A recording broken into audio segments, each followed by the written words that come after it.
Welcome to Snooze Stories.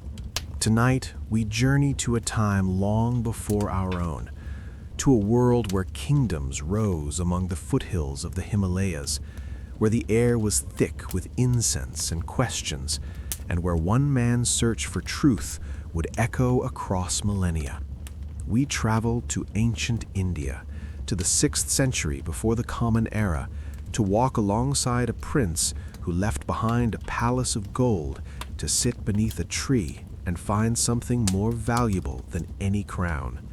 This is the story of Siddhartha Gautama, the man who became the Buddha, the awakened one.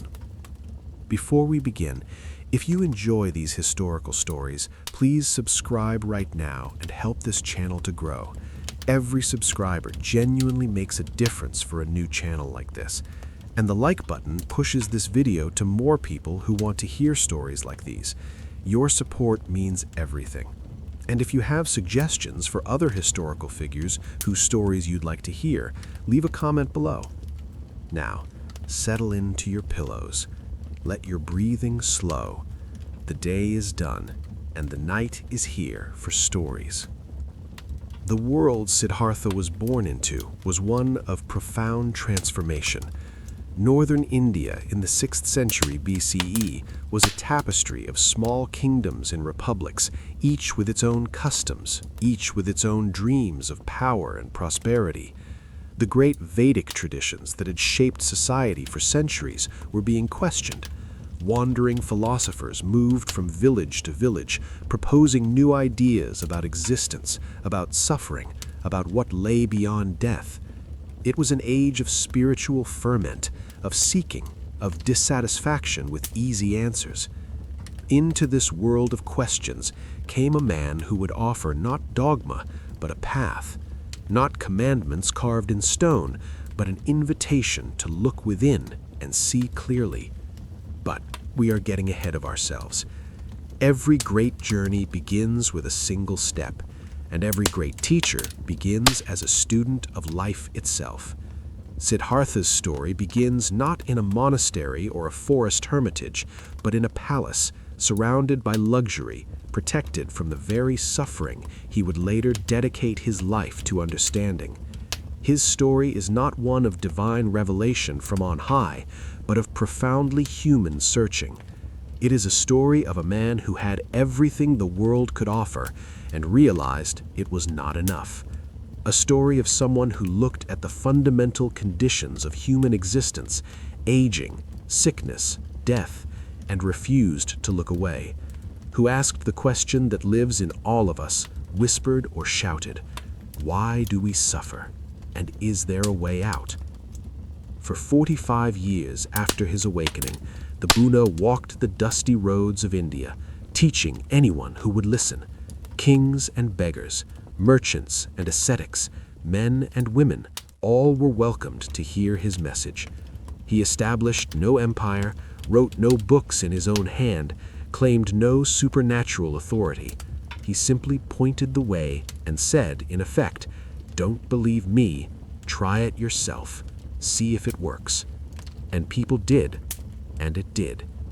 The teachings spread from India across Asia, adapting to new cultures, taking new forms, but always carrying at their heart those same insights the Buddha discovered under a fig tree in Bodh Gaya. Today, more than 2.5 millennia later, hundreds of millions of people across the world follow the path he illuminated. His image, serene, cross-legged, eyes half closed in meditation, has become one of the most recognizable in human history. But before he was the Buddha, he was simply Siddhartha, a boy who loved his father, who learned to shoot arrows and recite poetry, who fell in love and became a father himself, a person who laughed and doubted and struggled and eventually found a peace that surpassed understanding. Tonight, we will walk with him through every stage of that journey, from the palace where he was born, through the gates he passed as a young man seeking answers, into the forests where he nearly destroyed himself in search of truth, to the tree where he finally found it. We will witness his first teaching, follow his wandering years, and accompany him to the grove where, at 80 years old, he passed into final peace. This is a story that moves at the pace of a lifetime, unfolding season by season, year by year. There is no rush. The Buddha himself taught that hurrying leads to agitation, and agitation obscures clarity. So we will take our time, allowing each moment to breathe, each scene to settle into your imagination, like silt slowly drifting to the bottom of a still pond. Let the world outside fade. Let your thoughts slow like a river widening into a lake. We begin in a kingdom called Kapilavastu, in the land of the Shakyas, where a king and queen awaited the birth of a child who would change the world. The story starts now. In the foothills of the Himalayas, where the snow-capped peaks touched the sky and the fertile plains stretched endlessly southward, there lay a small kingdom called Kapilavastu. It was not the largest of kingdoms, nor the most powerful, but it was prosperous and proud, ruled by a clan known as the Shakyas, a people who traced their lineage back through generations of warriors and nobles, who valued honor and independence above all else. The Shakyas were republicans of a sort, unusual for their time. While they had a Raja, a king, he ruled with the council of an assembly of elders, men of the leading families who gathered to make decisions that affected the welfare of all. It was a system that balanced authority with consultation, tradition with adaptation. The kingdom itself was modest in size, perhaps stretching no more than a few days' journey in any direction. But what it lacked in territory, it made up for in dignity and self-determination. Kapilavastu, the capital, was a city of earthen walls and wooden gates, of markets filled with the smell of cardamom and cumin, of temple courtyards where Brahmins chanted verses from the ancient Vedas. The streets were narrow and winding, lined with houses of varying grandeur, some with painted pillars and courtyards shaded by mango trees, others simple dwellings of mud brick and thatch. Merchants traded cloth and metalwork, farmers brought rice and lentils from the surrounding fields, and in the evenings, oil lamps flickered like earthbound stars. At the center of this city stood the palace of the Shakya king, a structure built of timber and stone, its walls hung with tapestries, its halls cooled by servants with palm leaf fans. Here lived Suddhodana, the Raja, a man in the prime of his life, strong-shouldered and clear-eyed, respected by his people for his fairness and his strength. Suddhodana was a man of duty.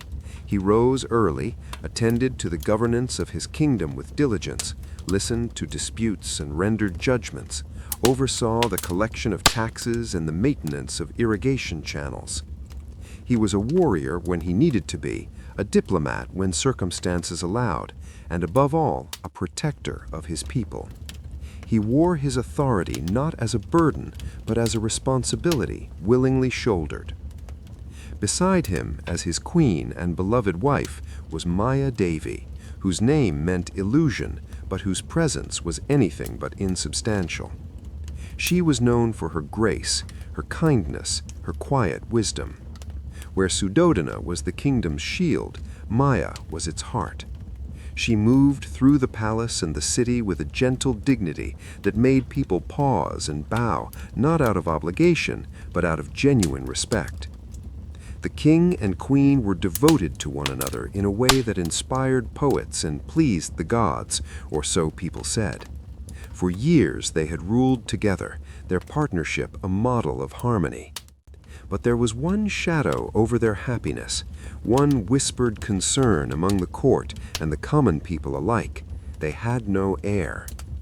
In a world where lineage was destiny, where a king's legacy lived on through his sons, the absence of a child was more than a personal sorrow. It was a matter of statecraft, of continuity, of the very survival of the Shakya line. Suddhodana and Maya performed the necessary rituals, made offerings to the gods, consulted Brahmins and astrologers, but year after year passed without the sound of a baby's cry in the palace chambers, until, at last, the gods, or fate, or the turning of the cosmic wheel decided otherwise. The world into which this awaited child would be born was one of extraordinary complexity and change. The Indian subcontinent in the 6th century before the Common Era was not a unified empire, but a patchwork of kingdoms, tribal republics, and city-states, each vying for influence, forming alliances, occasionally going to war. To the east lay the powerful kingdom of Magadha, ambitious and expanding. To the west were other Shakya territories and rival clans. Trade routes crisscrossed the land, bringing goods from distant places, Persia, Central Asia, the ports of the southern coast. Religiously and philosophically, it was an era of ferment. The old Vedic religion, with its elaborate fire sacrifices and hymns to gods like Indra and Agni, still held sway among the Brahmin priests and the upper castes. The Vedas were considered eternal truths, passed down orally through generations, the very fabric of cosmic order. Society was organized according to the Varna system, Brahmins at the top as priests and scholars, Kshatriyas like Suddhodana as warriors and rulers, Vaishyas as merchants and farmers, and Shudras as laborers and servants. Below even them were the outcasts, those considered untouchable, who performed the tasks deemed too polluting for others. But this rigid system was being questioned. Wandering ascetics, known as Shramanas, rejected the authority of the Vedas and the Brahmin priesthood. They sought truth not in ritual, but in direct experience, in meditation, in renunciation of worldly life. Some believed in the transmigration of souls, the idea that beings were reborn again and again according to their actions, karma, in an endless cycle of samsara. Others were materialists, denying any existence beyond this life. Debates raged in forest groves and royal courts about the nature of the self, the existence of the gods, the purpose of suffering. It was into this world where old certainties were crumbling and new ideas were sprouting like monsoon grass that Siddhartha Gautama would be born. A world ripe for transformation, hungry for answers, weary of suffering. But before the child, there came the dreams and the prophecies. Queen Maya, after so many years of waiting, finally conceived. The news spread through the palace like the fragrance of jasmine on a summer breeze. Suddhodana was overjoyed, the court was jubilant, and the people of Kapilavastu offered prayers of thanksgiving. The kingdom that had waited so long for an heir now looked forward with hope and anticipation.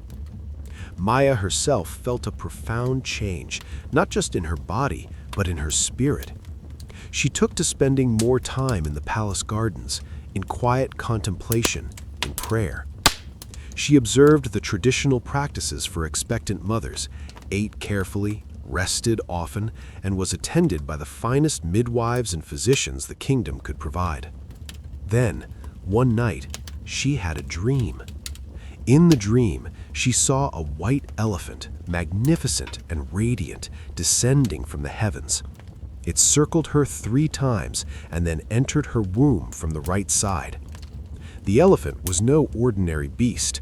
It glowed with an otherworldly light, moved with a grace that defied its size, and its presence filled her with an overwhelming sense of peace and purpose.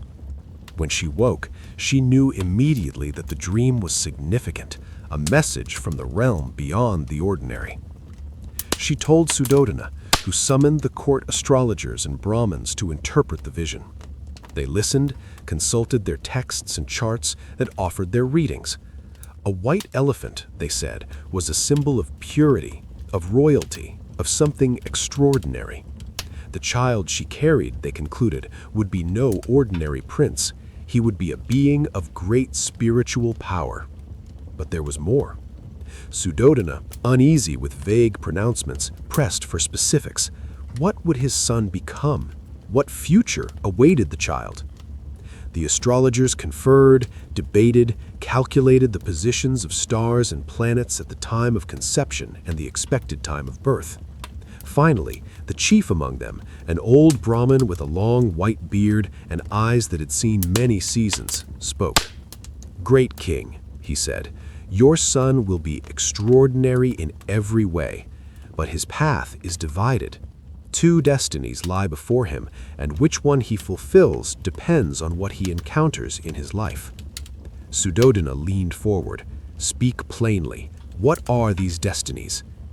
If your son remains in the household, if he sees and experiences the world of kingship, of governance and power, he will become a great ruler, not just of the Shakyas, but of all the lands beneath the mountains and beyond. He will be a Chakravartin, a universal monarch, a wheel-turning king whose authority will be unquestioned, whose empire will stretch to the edges of the earth." The king's chest swelled with pride. A universal monarch, a son who would surpass him in glory, who would make the name Shakya echo through history. But the Brahmin was not finished. "However," he continued, his voice soft but firm, "if your son sees the sufferings of the world, old age, sickness, death, if he becomes troubled by the nature of existence itself, he will renounce the throne. He will leave the palace and become a wandering ascetic, and in that path he will achieve something even greater than worldly power. He will become a fully awakened one, a Buddha, a teacher whose wisdom will liberate countless beings from suffering." The court fell silent. Suddhodana's expression shifted from pride to concern. A universal monarch or a homeless wanderer? Glory or renunciation? Empire or enlightenment? For a king, for a father, the choice seemed obvious. What good was spiritual liberation if it meant abandoning duty, family, kingdom? What kind of destiny was it to own nothing, to wander the roads with a begging bowl, even if one possessed great wisdom? No. Suddhodana made a decision in that moment, a decision that would shape the first 3 decades of his son's life. He would ensure that the boy never saw suffering. He would create a world so pleasant, so filled with beauty and joy, that the thought of renunciation would never even arise. His son would be a king, the greatest king, and that would be enough. The astrologers were thanked and dismissed. Suddhodana began to plan, not just for the birth, but for the life that would follow. He would build a paradise for his son, a golden cage where suffering could not enter. But fate, as it always does, had other plans. Queen Maya, her belly swelling with the child of prophecy, continued through her pregnancy with grace. The entire kingdom seemed to hold its breath, waiting for the day when the prince would be born. Offerings were made at every shrine, every temple. Musicians composed songs for the coming heir. Artisans crafted toys and cradles of sandalwood and ivory. And in the palace, Suddhodana commissioned the finest astrologists to calculate the most auspicious date for the birth, to prepare rituals and blessings, to ensure that every cosmic force would smile upon his son. The child was not yet born, but already he was the center of a world that expected greatness. Already he was both heir and hope, prince and prophecy. The stage was set. The players were in position. The great drama of Siddhartha Gautama's life was about to begin, though none could have guessed how far from the palace walls that drama would eventually lead. In Kapilavastu, in the kingdom of the Shakyas, as the dry season gave way to the first hints of monsoon, Queen Maya prepared for the journey that tradition required. For it was the custom that a woman should give birth in her father's home, and so arrangements were made for her to travel to the nearby kingdom of Devadaha, where her family awaited her. The road between the two kingdoms was well traveled and safe, lined with sal trees whose blossoms filled the air with fragrance. It was a journey of hope, of anticipation, of a future not yet written but already eagerly imagined. The child in Maya's womb stirred, as if sensing that the moment of his arrival was near, and the world, unknowing, waited. The journey from Kapilavastu to Devadaha was not long, but Queen Maya traveled slowly, as befitted her condition. She rode in a palanquin carried by strong men, cushioned with silk, shaded from the sun. Her attendants walked alongside, maidservants, guards, and her younger sister, Mahapajapati, who had insisted on accompanying her. The two sisters were close, bound not just by blood, but by genuine affection, and Mahapajapati would not let Maya make this journey alone. The road wound through groves of sal trees, their straight trunks rising like pillars in a natural temple, their leaves rustling in the warm breeze. It was the month that would later be called Vaishakha, the time of year when spring reaches its fullness before the monsoon rains arrive, when the earth is fragrant and the air is thick with life. Halfway between the two kingdoms lay a grove known as Lumbini, a place of particular beauty. A small garden sanctuary, it was maintained by both kingdoms as a resting place for travelers, a spot where one could pause and take water from the clear pool, sit in the shade and breathe deeply of the flower-scented air. The sal trees here grew especially tall, and beneath them bloomed Ashoka trees with their brilliant red blossoms, symbol of love and fertility. As the procession approached Lumbini, Queen Maya felt a sudden, unmistakable sensation. The child was coming. Not in her father's house as planned, not attended by the midwives who had been prepared and waiting, but here, now, in this grove of trees. She called for the palanquin to stop. Her attendants, alarmed, helped her down. Mahapajapati took her hand, steady and calm despite the urgency of the moment. Maya walked, guided by instinct and necessity, to a great sal tree at the edge of the grove. She reached up and grasped a low-hanging branch, and there, standing beneath the canopy of leaves with the dappled sunlight falling around her like a blessing, she gave birth. The child emerged into the world not in a palace chamber but in open air, not surrounded by walls but by trees and sky. The attendants caught him, wrapped him in clean cloth, and laid him in his mother's arms. The baby did not cry out in distress as newborns often do. Instead, the accounts say, he opened his eyes, clear and aware, and looked around as if surveying this new realm he had entered. And then, according to the stories that would be told and retold for generations, something extraordinary happened. The child stood. Impossibly, newly born and still slick from the womb, he stood on his own 2 feet. He took 7 steps, one in each direction, north, south, east, west, and with each step, a lotus flower bloomed beneath his foot. Then he raised one hand to the sky and pointed the other to the earth and spoke, "Above the heavens and below the heavens, I alone am the world-honored one." Now, you may hear this and think, surely this is myth, not history. And you would not be wrong to think so. The Buddha himself never claimed to have performed miracles at birth, never spoke of lotus flowers or proclamations from infant lips. These are the additions of devotion, the ways that later followers sought to express the extraordinary nature of what had occurred, to wrap historical events in the garments of the sacred. But strip away the supernatural embellishments and a truth remains. A child was born in Lumbini, beneath the sal trees, to Queen Maya of the Shakyas. A child whose coming had been awaited, whose life would prove to be unlike any other, whose birth marked the beginning of something that would ripple across centuries. The attendants quickly made Maya as comfortable as possible. A makeshift shelter was erected, water was brought, and word was sent ahead to Devadaha and back to Kapilavastu.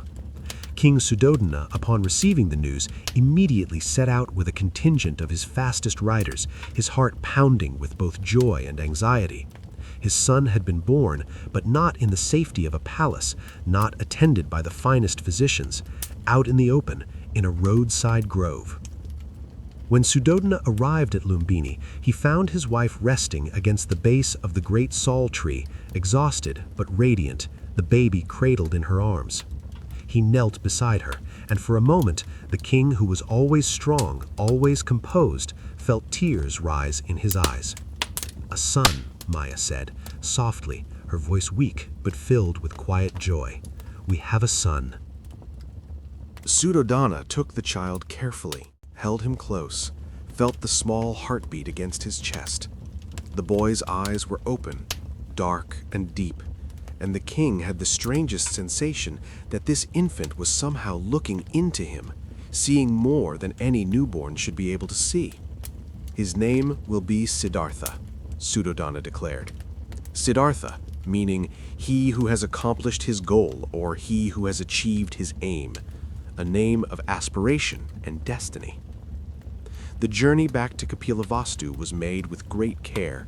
Maya was still weak from the birth, and though she smiled and held her son, there was a fragility to her that worried those who knew her well. Mahapajapati stayed close, watching her sister with concern that she tried to hide. The kingdom rejoiced at the prince's birth. Celebrations were held, gifts were brought to the palace, prayers and blessings were offered in every temple and shrine. The long-awaited heir had arrived, and Suddhodana's throne was secured for another generation. But 7 days after the birth, Queen Maya died. No one had expected it. She had seemed tired, yes, but not mortally ill. Yet on the 7th day, she simply weakened, slipped into sleep, and did not wake. The palace, so recently filled with celebration, plunged into mourning.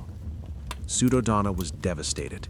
His beloved wife, the woman who had stood beside him through years of waiting and hoping, who had finally given him the son he longed for, was gone. The child would never know his mother's embrace, never hear her voice, never see her smile meant only for him. In his grief, Suddhodana held baby Siddhartha and wept. The infant, as if sensing the sorrow around him, remained quiet, his dark eyes watching the world into which he had been born and which had already shown him the first of its great truths. Nothing lasts. Even joy is temporary, even life itself. Mahapajapati, mourning her sister but knowing that the child needed care, stepped forward. She went to the king and offered to raise Siddhartha as her own. She would be his mother in all but birth, would give him the love and attention that Maya could not. Suddhodana, grateful and grieving, accepted. And in time, Mahapajapati did indeed become Siddhartha's mother in every way that mattered. She nursed him, watched over him, sang to him, taught him his first words. Her own son, also named Nanda and born not long after Siddhartha, became his brother in truth as well as name. The two boys would be raised together, and Mahapajapati would love them both fiercely. But Maya's death cast a shadow over the beginning of Siddhartha's life, a shadow that perhaps planted the first seed of a question that would grow slowly within him. Why do we lose what we love? Why must all things end? Not long after Maya's death, when the period of mourning had passed and the rituals had been observed, an old hermit arrived at the gates of Kapilavastu. His name was Asita, and he was a sage of great renown, a man who had renounced worldly life decades before and lived in the forests and mountains, practicing meditation and cultivating insight. Asita had heard of the prince's birth through means he did not explain. Some said he had divine visions, others that he simply had many sources of information even in his solitude. He had traveled to the city for one purpose, to see the child. Suddhodana, honoring the sage's reputation, received him in the palace. Asita, bent with age, his hair white as mountain snow, his eyes still bright with intelligence, asked to see the baby prince. The infant Siddhartha was brought before him. Asita examined the child carefully, noting certain physical marks. The legend would later enumerate 32 major marks and 80 minor marks that supposedly distinguished a Mahapurusha, a great being. But the historical truth is simpler. Asita saw something in the child, some quality or potential that moved him deeply. And then the old sage began to weep. Suddhodana, alarmed, asked, "Why do you weep, Venerable One? Is there some defect in my son? Some ill omen?" Asita shook his head, smiling through his tears. "No, great king. I weep not for the child, but for myself. Your son is perfect. He will indeed become a great being, just as the prophecy foretold. But I weep because I am old, and I will not live to see his teaching. For this child, your majesty, will not remain a king. He will renounce the throne. He will seek and find the highest truth, and he will teach it to the world.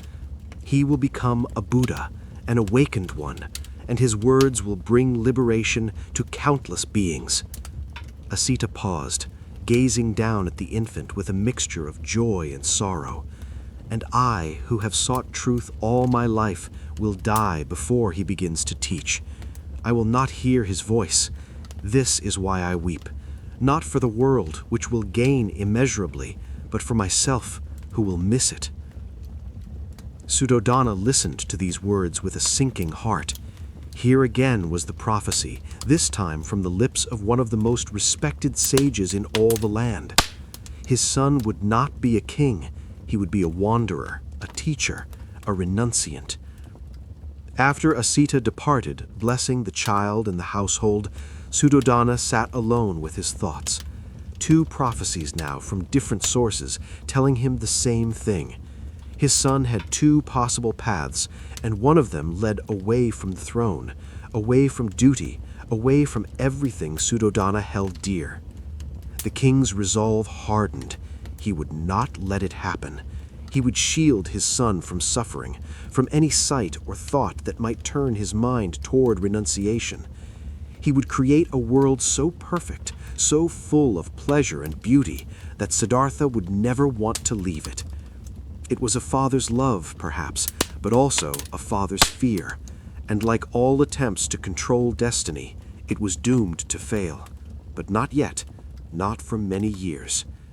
For now, baby Siddhartha grew in the palace, healthy and strong, nursed by Maha Prajapati, adored by his father, surrounded by servants and tutors and guards whose single purpose was to ensure his happiness and safety. The great child who had been born among the sal trees, whose first breath was taken in open air beneath the sky, was brought inside walls that would both protect and confine him. And the great wheel of his destiny began, slowly, to turn. Siddhartha grew up in a world designed to be perfect. From his earliest memories, everything around him was beautiful, pleasant, carefully arranged. The palace where he lived was not just a home, but a sanctuary, a realm unto itself where suffering had no place and sorrow could not enter. King Suddhodana had made certain of that. The palace complex in Kapilavastu was not a single building, but a collection of structures arranged around courtyards and gardens, each space flowing into the next. There were halls with carved wooden pillars, chambers hung with silk tapestries, verandas that looked out over lotus ponds where fish flickered like living jewels beneath the surface. The gardens were carefully tended, always in bloom regardless of the season. Jasmine and hibiscus, roses and marigolds, their fragrance carried on breezes that seemed to blow only gently, never harshly. Servants moved through these spaces like shadows, appearing when needed, vanishing when their tasks were complete.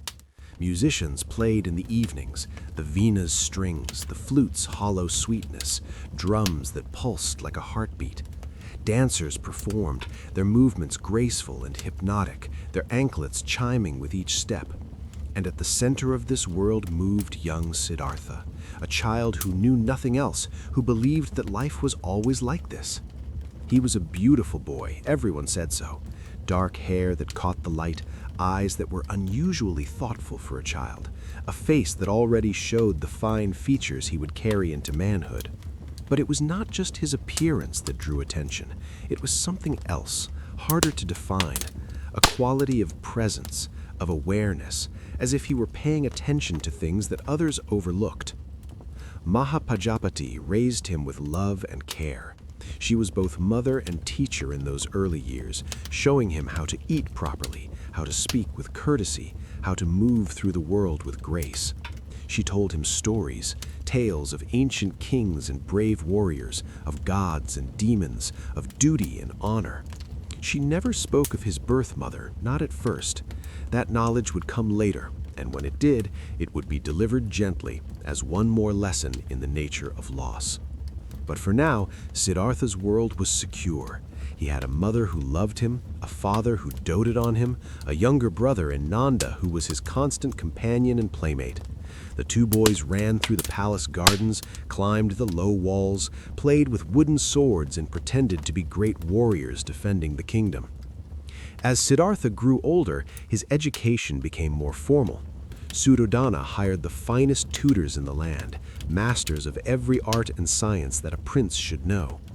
There were the Brahmins who taught him the sacred texts, the hymns of the Rig Veda, the ritual formulas of the Yajurveda, the melodies of the Samaveda. Siddhartha learned to recite these verses in the ancient Sanskrit, his young voice carefully shaping sounds that had been passed down for generations. He learned about Dharma, the cosmic order, the duties appropriate to each station in life. He learned about the gods, Indra, the thunderer, Agni, the fire, Varuna, who watched over oaths and promises. But he also learned philosophy. His tutors introduced him to debates about the nature of reality, about whether the self was eternal or temporary, about the relationship between action and consequence. These were not dry academic exercises. The air of northern India was thick with such questions, and even a young prince was expected to engage with them intelligently. Siddhartha proved to be an exceptional student. He absorbed information quickly, remembered what he was taught, and, more uniquely, asked questions that sometimes made his tutors pause and reconsider their own assumptions. Why did the gods require sacrifices? If the Vedas were eternal truths, why did different teachers interpret them differently? If Dharma meant acting according to one's station, what happened to those born into stations they did not choose? His tutors praised his intellect, but sometimes exchanged glances of concern. Too much thinking, too much questioning. Perhaps it was not entirely healthy for a young prince who was meant to rule, not to philosophize.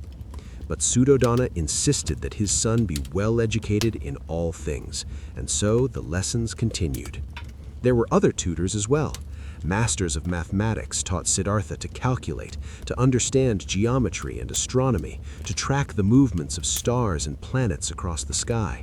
He learned that the world operated according to patterns, that there was an order to things that could be observed and understood. Teachers of language instructed him in the various dialects and tongues spoken across the region.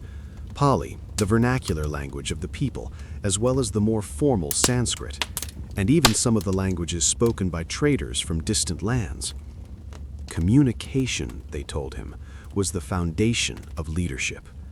A king must be able to speak to all his subjects, to understand and be understood.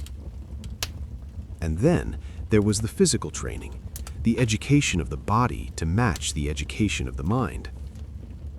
Siddhartha was taught the martial arts of the Kshatriya class, the warrior caste to which he belonged. He learned archery first, how to string a bow, how to stand with proper form, how to breathe and release the arrow in a single fluid motion. His instructors marveled at his natural talent. By the time he was 12, he could hit targets that grown men struggled with, could shoot from horseback, could loose arrow after arrow with speed and precision. He learned swordsmanship, the weight of the blade in his hand, the footwork and timing that turned combat into a kind of dance. He learned to ride horses, to control them with subtle shifts of weight and pressure, to move as one with the animal beneath him. He learned wrestling, the grappling and leverage that could bring down an opponent twice his size. In all of these pursuits, Siddhartha excelled. He was strong but not brutal, skilled but not arrogant. He won competitions against other young nobles, but he did so with grace, helping his defeated opponents to their feet, offering words of encouragement rather than boasts. The people of the court watched him grow and saw in him everything a prince should be: intelligent, accomplished, courteous, strong, the perfect heir. But Suddhodana was taking no chances with the prophecy. Physical and intellectual excellence were all well and good, but they were not enough. The danger, as the king understood it, lay in exposure to suffering, to anything that might turn his son's thoughts toward renunciation. And so, Suddhodana built more than just an education, he built an illusion. He commanded that 3 palaces be constructed, one for each season. There was a palace for the hot season, designed to be cool, with high ceilings and water features that created a constant pleasant sound, with marble floors that stayed cool underfoot even in the blazing afternoons. There was a palace for the rainy season, built to be dry and comfortable, its roof impervious to leaks, its courtyards covered so that one could walk without ever feeling the monsoon downpour. And there was the palace for the cold season, built to hold warmth, with thick walls and braziers that kept the chill at bay, with rooms that felt like embraces. Siddhartha and his household moved between these palaces as the year turned, and in each one, everything was maintained at the perfect level of comfort. Not too hot, not too cold, not too wet, not too dry, always just right. But Suddhodana went further. He issued orders to all the servants, to the guards, to everyone who worked in the palaces or their grounds. Nothing unpleasant was to be seen by the prince. No one who was old or sick or injured was to be anywhere he might encounter them. If a servant grew elderly, they were pensioned off, sent away with generosity, but firmly removed from Siddhartha's sight. If anyone fell ill, they were to be kept in quarters far from where the prince might wander. If a plant in the garden wilted, it was to be replaced immediately with one in full bloom. If a bird died, its body was to be removed before dawn. The world that Siddhartha saw was one of perpetual youth, perpetual health, perpetual beauty.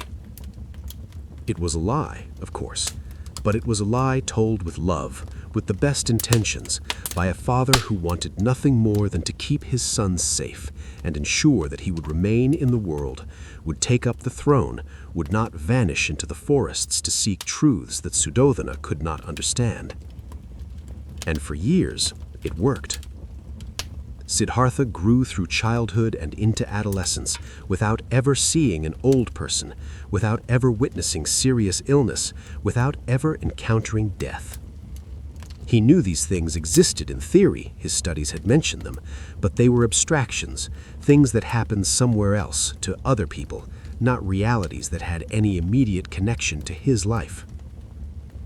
The palace was filled with young, beautiful people, musicians and dancers, servants chosen for their grace, companions selected for their vitality. Laughter echoed through the halls.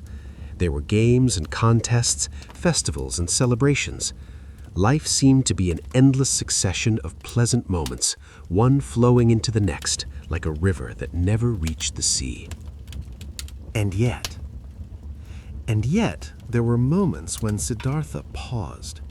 Moments when, in the midst of a celebration, he would stop and look around as if seeing it all from a distance, as if watching himself participate rather than truly being present.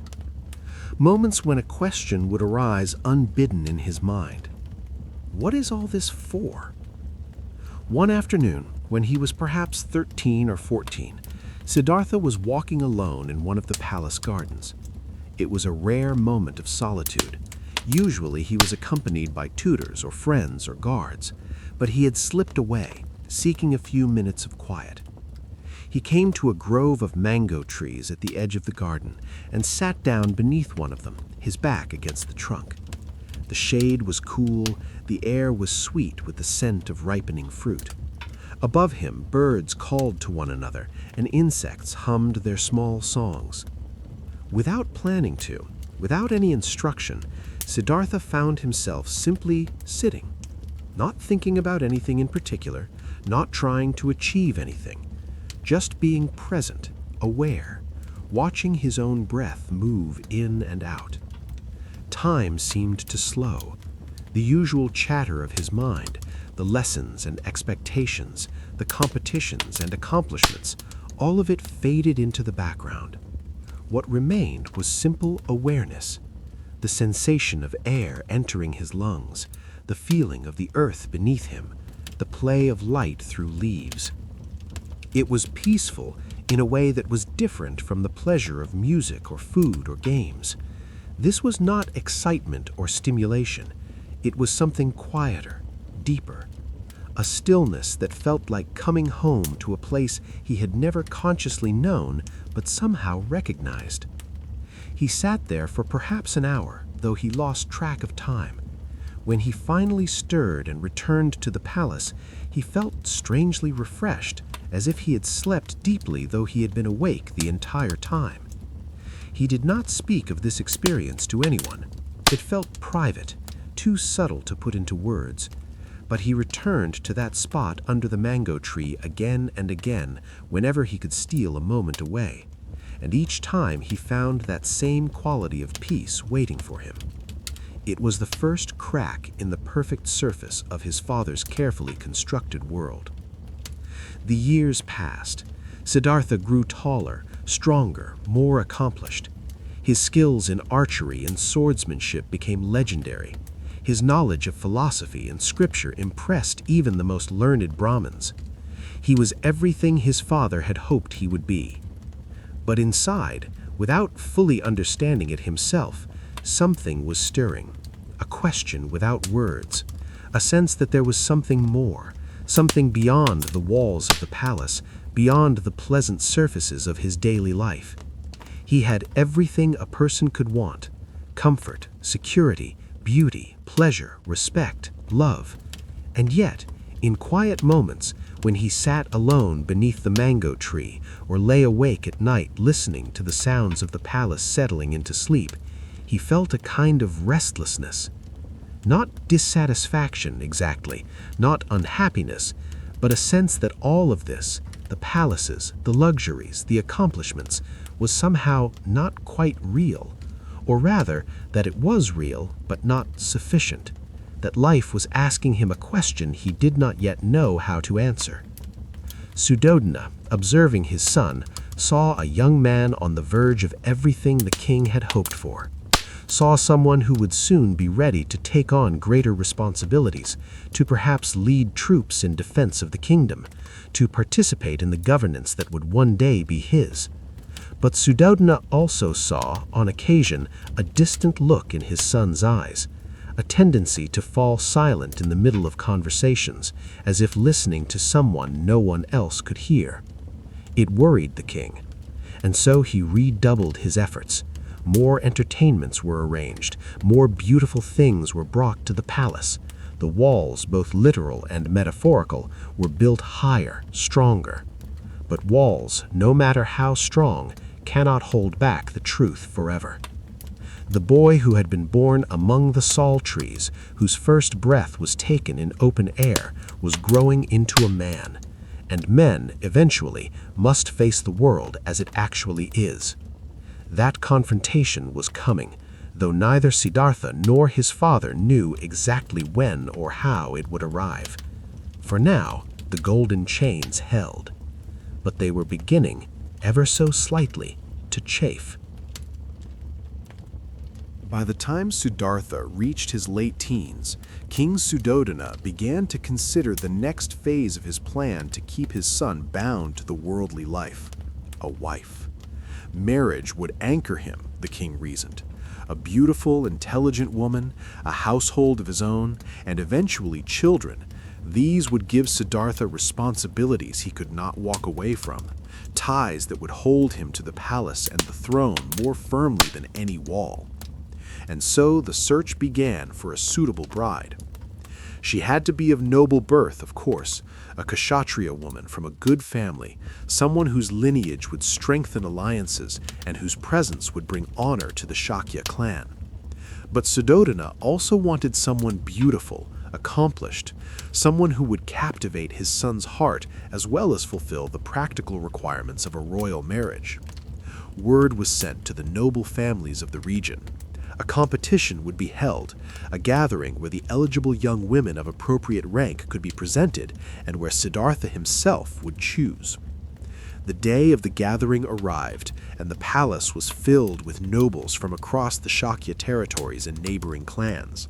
Young women came dressed in their finest silks, adorned with jewelry, accompanied by their families who hoped for the honor of a connection to the royal house. Siddhartha, now a young man of striking appearance, tall and well-built from his martial training, with a face that combined strength and gentleness, sat in a place of honor while the young women were introduced one by one. Each was accomplished in her own way. Some were skilled in music, others in poetry, others in the domestic arts. But it was one particular young woman who caught and held his attention. Her name was Yasodhara, and she was a cousin of Siddhartha's, the daughter of a Shakya nobleman named Supabuddha. She carried herself with a quiet dignity that stood out among the more obviously eager candidates. She was beautiful, certainly. Her features were refined, her movements graceful, but there was also an intelligence in her eyes, a self-possession that suggested she was not merely a prize to be won, but a person with her own thoughts and will. When she was presented to Siddhartha, their eyes met, and something passed between them. Recognition, perhaps, or simply the spark of genuine interest, rare and valuable in the context of arranged marriages and political alliances. And so the match was made. The families were pleased, alliances were strengthened, and preparations began for a wedding that would be celebrated throughout the kingdom. The wedding ceremony was conducted with all the ritual and splendor appropriate to a royal union. Brahmins chanted Vedic verses, fires were lit and fed with clarified butter and sacred herbs, vows were spoken and witnessed. Siddhartha and Yasodhara circled the fire 7 times, each circuit binding them more closely in the eyes of the gods and society. When it was done, they were husband and wife, partners in the journey of life, though neither could have guessed how unusual that journey would become. Yasodhara moved into the palace, into Siddhartha's beauty and comfort. If she noticed that everyone around them was young and healthy, that there were no elderly servants or anyone showing signs of illness, she did not remark on it. Perhaps she simply assumed this was how royal households were maintained, or perhaps she was too occupied with adjusting to her new life to question the strangeness of it. For Siddhartha, marriage brought new dimensions of experience, physical intimacy, emotional closeness, the pleasure of sharing his days and nights with someone who knew him not as prince or pupil, but as a man. Yasodhara was intelligent and perceptive, and in their private moments they talked not just about the pleasantries of court life, but about deeper things, philosophy, the nature of happiness, the stories and teachings Siddhartha had learned. She became his companion in the fullest sense, someone he could trust, someone whose presence brought him joy. And for a time, King Suddhodana's plan seemed to be working perfectly. Siddhartha was content, or appeared to be. He was attentive to his wife, participated in the life of the court, continued his training and studies. The young couple was often seen walking together in the palace gardens, talking and laughing, clearly at ease with one another. The palace life continued its cycle of pleasure and refinement. There were banquets where the finest foods were served, delicate curries fragrant with spices, rice cooked in saffron, fruits that had been brought from distant regions, sweets made with honey and nuts and rosewater. Musicians played during the meals, creating an atmosphere of cultured elegance. There were performances in the evenings, dancers whose movements told stories without words, actors who performed scenes from the great epics, poets who recited verses both ancient and newly composed. Siddhartha and Yasodhara would sit together, her hand in his, watching the artistry unfold before them. During the days, there were other diversions. Hunts were organized, though Siddhartha participated with less enthusiasm than his father hoped.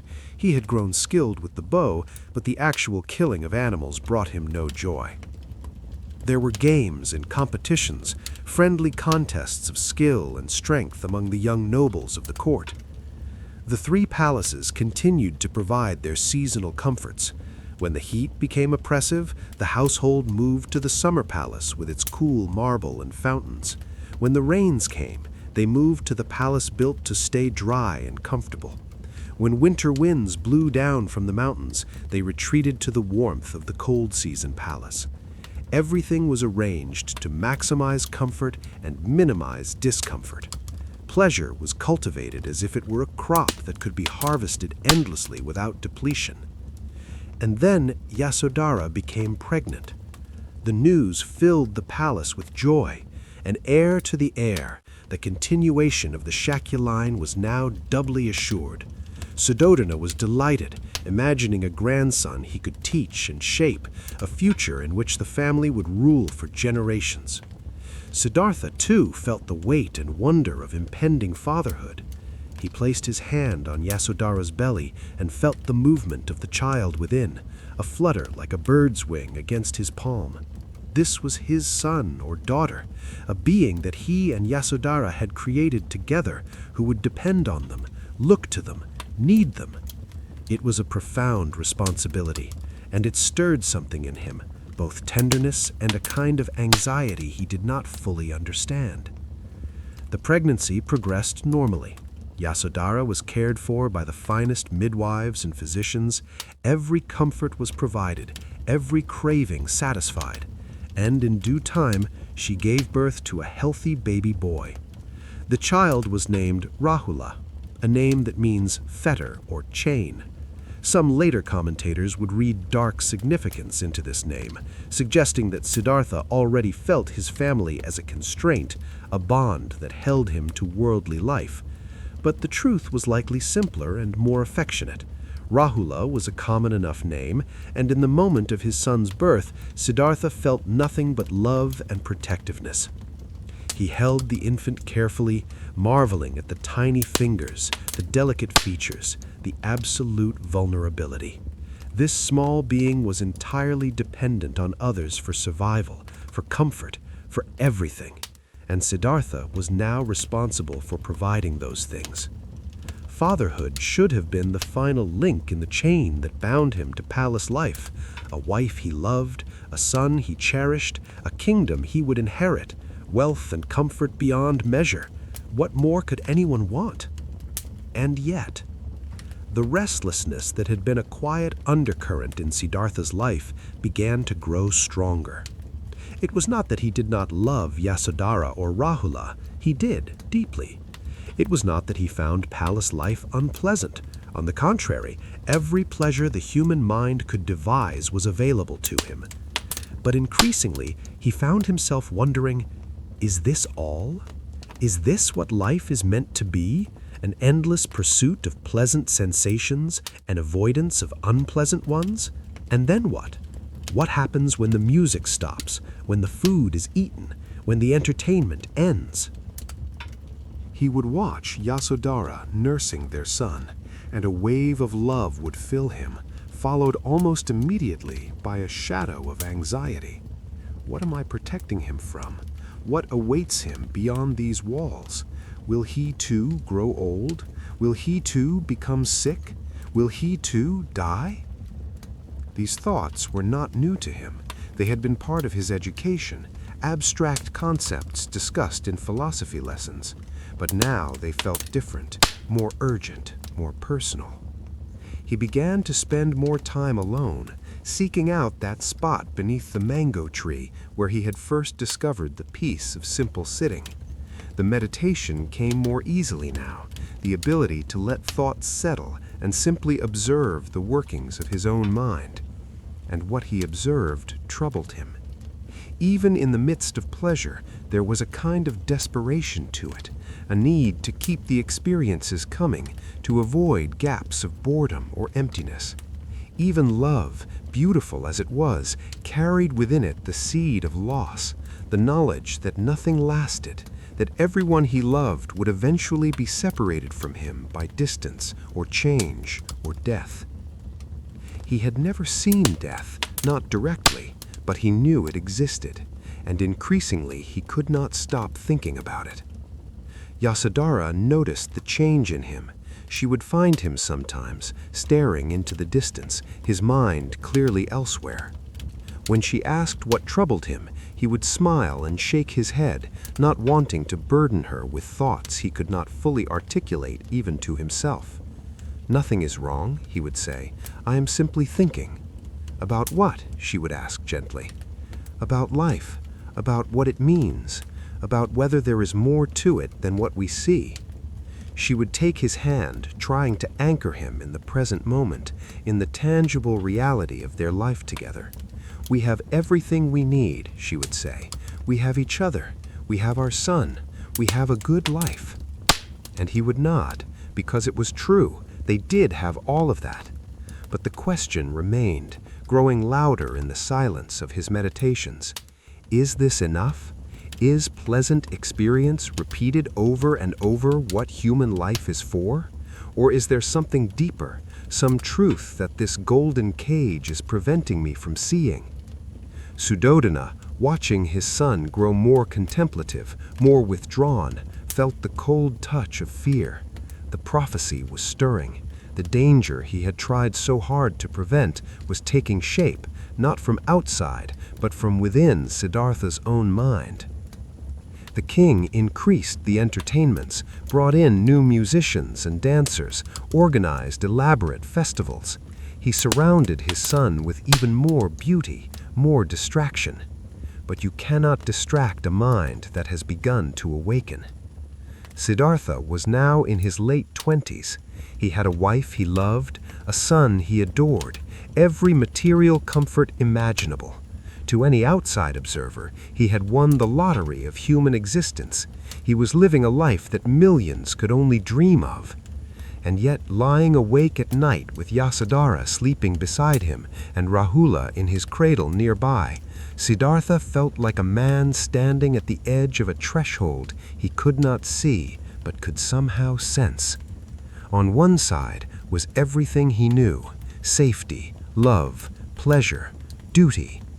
On the other was a question that would not stop asking itself: what is true? What is real?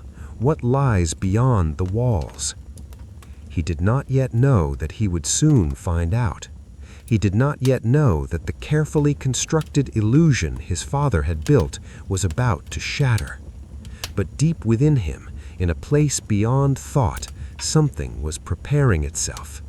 The man who had been born among the sal trees, who had grown up in palaces of silk and gold, was about to take his first real steps into the world as it actually was. And nothing would ever be the same.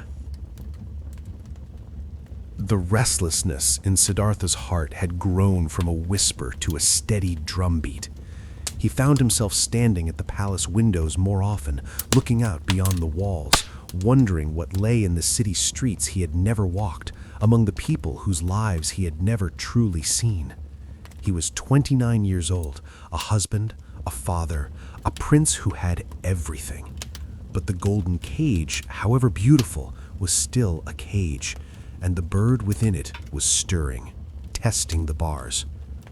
One morning, Siddhartha approached his father with a request. "I wish to see the city," he said simply. "I wish to travel beyond the palace walls and see how our people live." Suddhodana's heart clenched. This was the moment he had dreaded. But he could not refuse outright. To do so would only intensify his son's curiosity, would plant suspicion where there was only innocent interest. And perhaps, the king thought, if the expedition was carefully managed, it could even work in his favor. Show Siddhartha the prosperity of Kapilavastu, the loyalty of its people, the good order of the kingdom. Remind him of what he would inherit, what was his to protect and govern. "Of course," Suddhodana said, though his mind was already racing ahead to the preparations that would be necessary. "It is right that you should know your future kingdom. I will arrange it." What followed was a mobilization worthy of a military campaign. The king sent his fastest riders into the city with urgent orders. Every street that the prince's route would take was to be cleaned and decorated. Garlands of flowers were to be hung from every building. The roads were to be swept, water sprinkled on them to keep down dust. And most importantly, most critically, any person who was old, sick, disabled, or in any way unpleasant to look upon was to be kept indoors, out of sight. The people of Kapilavastu, loyal to their king and eager to present their city in its best light, complied enthusiastically. For days before the prince's visit, preparations consumed the city. Houses were painted, markets were organized to display their finest goods, citizens were instructed on how to comport themselves when the royal procession passed. On the appointed day, Siddhartha dressed in fine garments and made his way to the palace courtyard where a chariot waited. It was a beautiful vehicle, built of polished wood and decorated with gold, drawn by white horses whose coats gleamed like snow in the morning sun. Standing beside the chariot was Channa, Siddhartha's charioteer and childhood companion.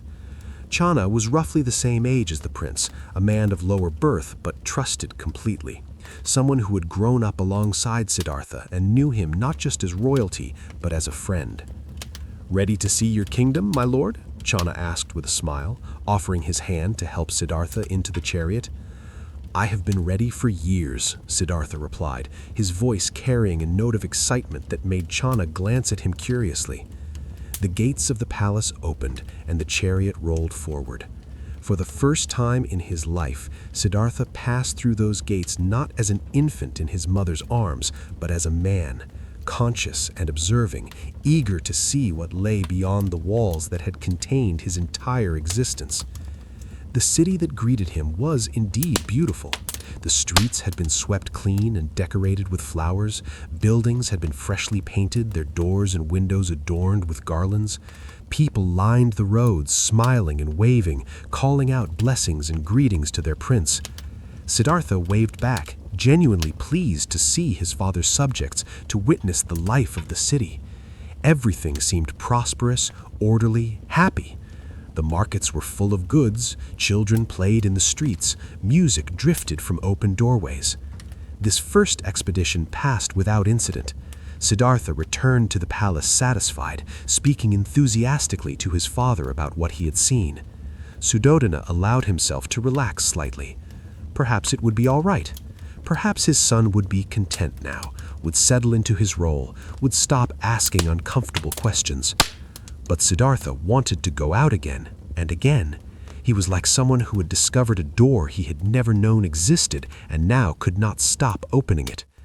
Suddhodana could not refuse these subsequent requests without arousing suspicion, but each time he sent word ahead to prepare the route to ensure that nothing unpleasant would mar his son's experience. The preparations, however, could not be perfect forever. On the second expedition, as Channa guided the chariot through a different section of the city, taking a route that had not been thoroughly prepared, something unexpected happened. An old man, very old, had wandered out of a side street onto the main road. Maybe he was confused, maybe he hadn't heard the warnings to stay inside, or perhaps he was simply too old to care about royal proclamations.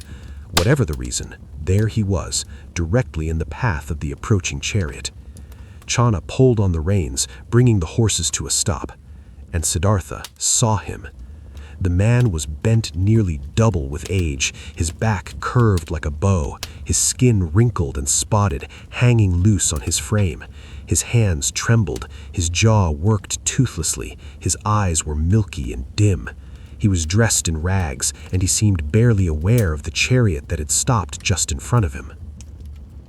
Siddhartha stared. He had never seen anything like this. His education had included abstract discussions of aging, but this was different. This was the thing itself, undeniable and immediate. "Channa," he said quietly, unable to look away from the old man. "What is wrong with that person? Why does he look like that? Is he ill?" Channa hesitated. He had been given strict instructions never to speak of unpleasant things to the prince, but the prince was asking directly, and Channa was an honest man who served his friend before his orders. "That is not illness, my lord," Channa said gently. "That is age. That man is old. It is what happens to all people if they live long enough." "All people?" Siddhartha's voice was barely above a whisper. Yes, my lord, all of us. We are born, we grow, we reach our prime, and then, if we are fortunate enough to live that long, we age. Our bodies break down, our strength fails, our senses dim. This is the way of life. Will this happen to me? Chana met his friend's eyes and saw something there that made his heart ache. Yes, my lord, if you live long enough, this will happen to you. And to my father? To Yasodhara? To Rahula? To all of us, Chana said quietly. The old man, oblivious to the existential crisis he had triggered in the young prince, shuffled slowly across the road and disappeared into another alley. The moment passed, but something in Siddhartha had fundamentally shifted. The chariot continued its route, but Siddhartha saw everything differently now. The smiling people waving from the roadside, would they all become like that old man? The children playing, would they too bend and tremble and fade? The young women beautiful in their silks, would their skin wrinkle and their beauty dissolve into decrepitude? He returned to the palace in silence, his mind churning. That night, he looked at his own reflection in a polished bronze mirror. His face was young, unlined, strong. But for how long? 10 years? 20? 30? And then what? He tried to imagine himself as that old man, bent and trembling, and the image filled him with something close to horror. Not horror at the old man himself, but at the recognition that this was the fate awaiting everyone, that youth was temporary, that strength was borrowed time, that the body he had trained so carefully would inevitably betray him. Suddhodana heard that something had gone wrong, that, despite precautions, an old person had been seen.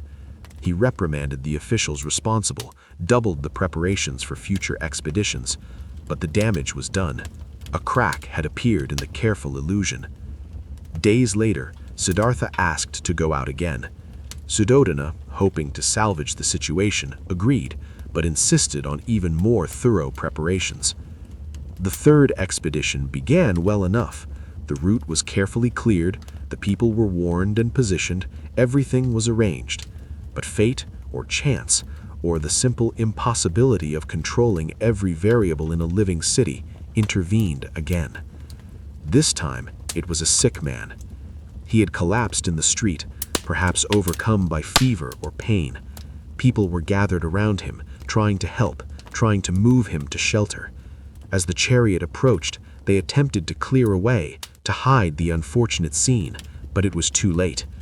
Siddhartha saw the man lying there, his skin covered with sores, his body racked with tremors, sweat pouring from him despite the cool morning air. The man's eyes were open but unfocused, and a low moan escaped his lips, a sound of pure suffering. "Chana," Siddhartha said, his voice tight. "What has happened to that man?" Chana looked at his prince and saw that there was no point in evasion. "He is sick, my lord, ill. His body has been invaded by disease. Can this happen to anyone?" "Yes, my lord. Rich or poor, young or old, careful or careless, disease comes to all eventually. Some more severely than others, but no one is immune. Have I been sick? I do not remember it. You have been carefully protected, my lord, but yes, even you had fevers as a child. You simply do not remember, and you could become sick again. Any of us could, at any time." Siddhartha watched as the sick man was carried away, his moans fading into the distance. Another piece of the perfect world he had known fell away. Not only would he age, but at any moment, without warning, his body could turn against him. Pain could strike from nowhere. Health, like youth, was not a permanent possession, but a temporary condition. The chariot continued, but Siddhartha barely saw the decorations, barely heard the well wishes of the crowd. His mind was consumed with these new revelations. The palace had been a lie, a beautiful, elaborate lie. The real world, the one his father had hidden from him, was a place where bodies betrayed, where youth fled, where suffering struck without warning or mercy. He returned to the palace more disturbed than before. He looked at Yashodhara and baby Rahula with a new urgency. They were healthy now, but what about tomorrow? What about next year? Could he protect them from disease?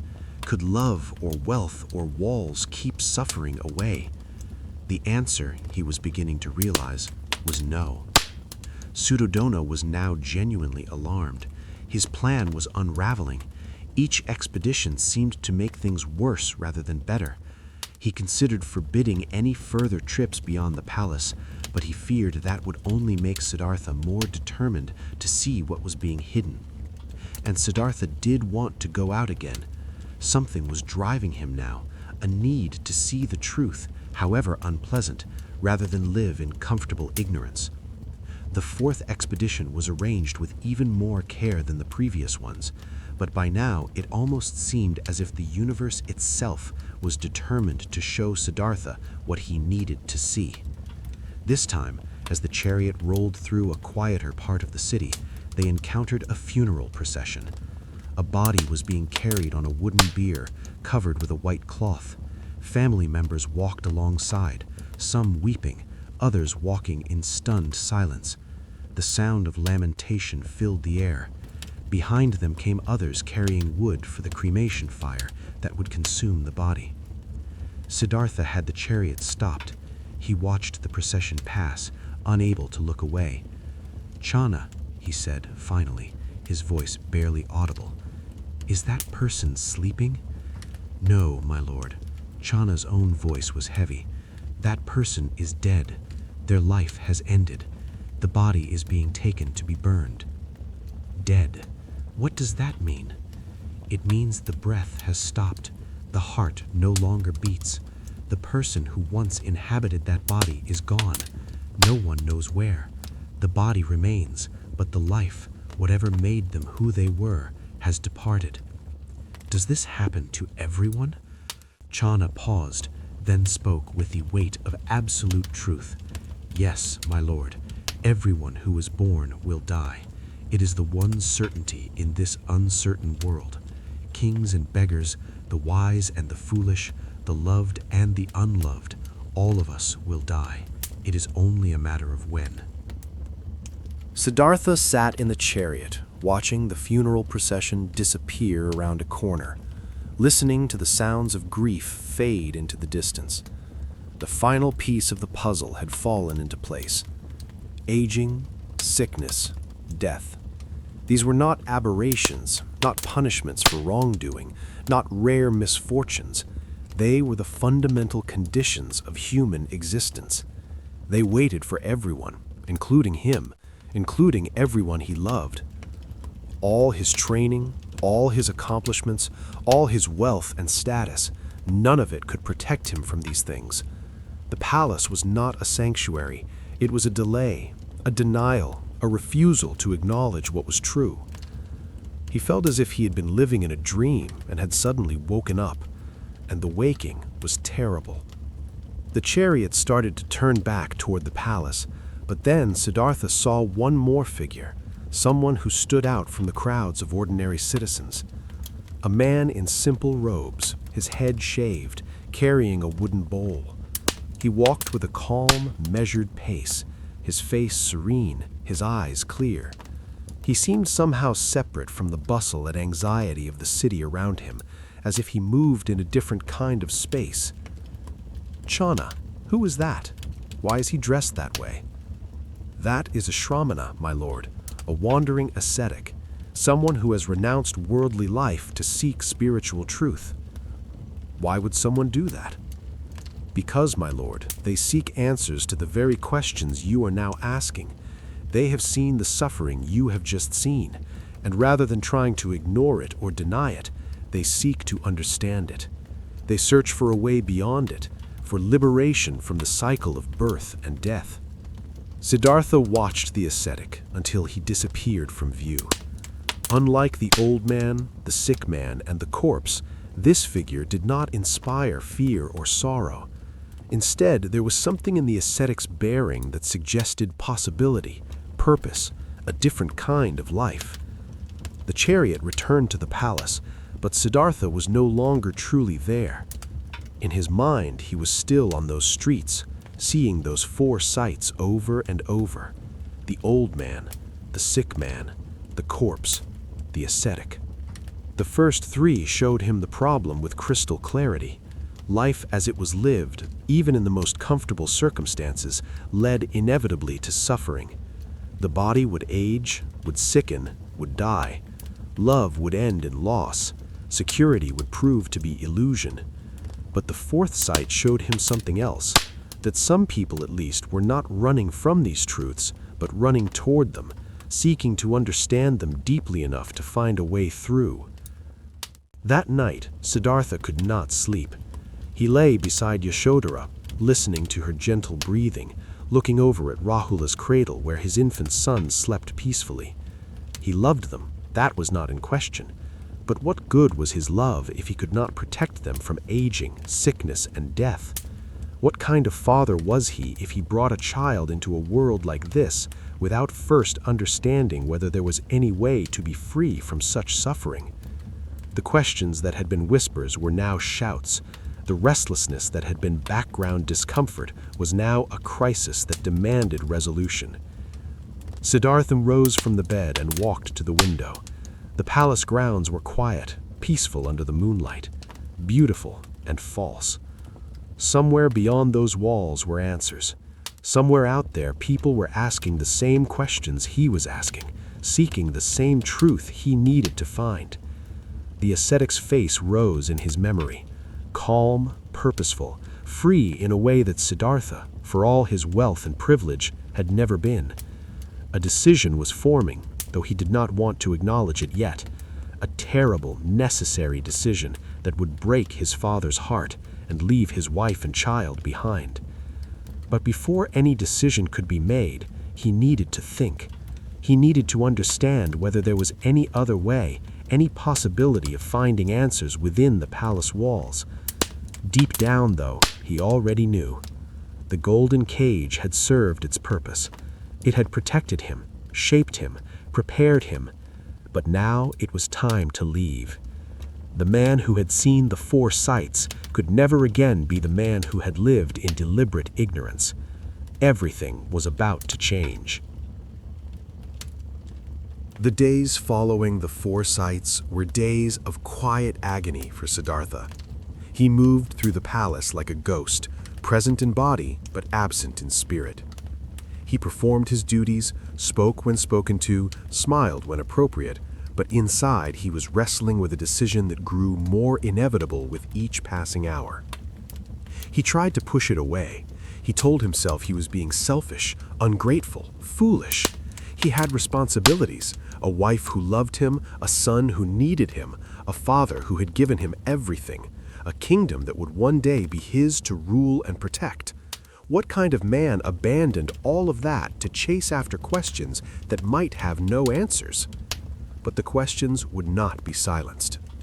Every time he looked at Yasodhara, he saw not just his beloved wife, but a person who would age, who could sicken, who would die.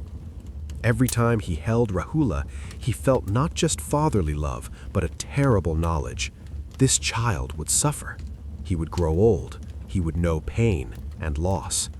And Siddhartha, for all his love, could not prevent it.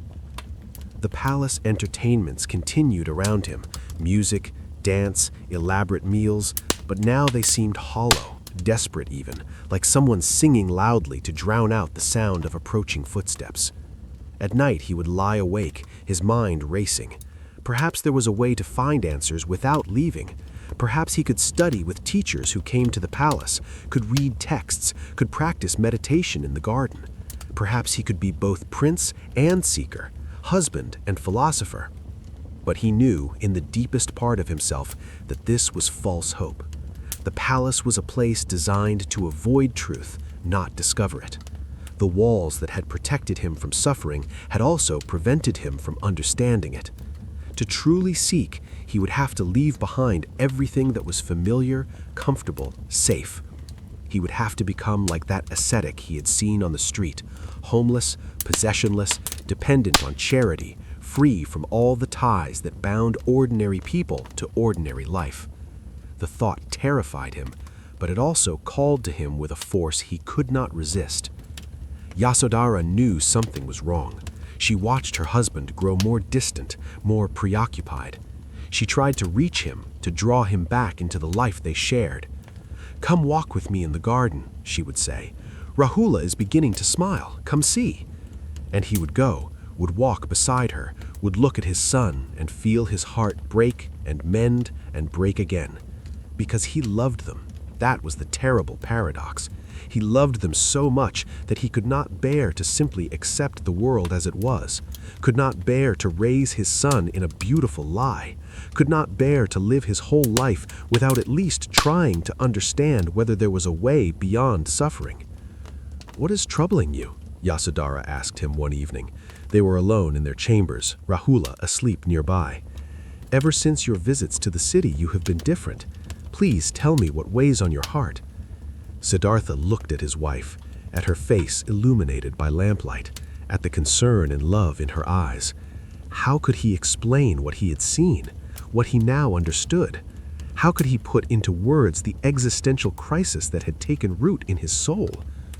"I saw things," he said finally, "things I had never seen before. An old man, a sick man, a dead body."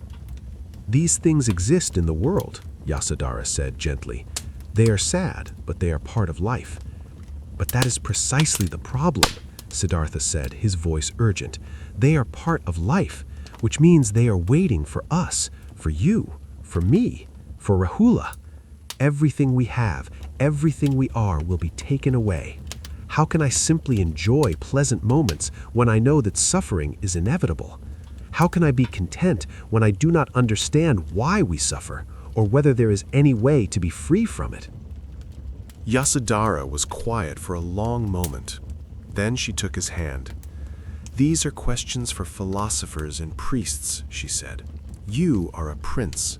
Your duty is here, to your family, to your people." "I know," Siddhartha said, and his voice carried such pain that Yasodhara felt tears rise in her own eyes. "I know my duty, but there is another duty, deeper than family or kingdom, a duty to truth, and I do not think I can find it here." The words hung between them, and in that moment, Yasodhara understood. Her husband was going to leave, not today, perhaps, but soon. The man she loved was going to walk away from her and their child in pursuit of something she could not give him, something the palace could not provide. "When?" she whispered. "I do not know," he said. "I have not decided." But they both knew he was lying. The decision had already been made, in some part of him that lay beyond choice or will. He was only waiting for the right moment, or the courage, or both. The next several days were suffused with a strange, painful tenderness.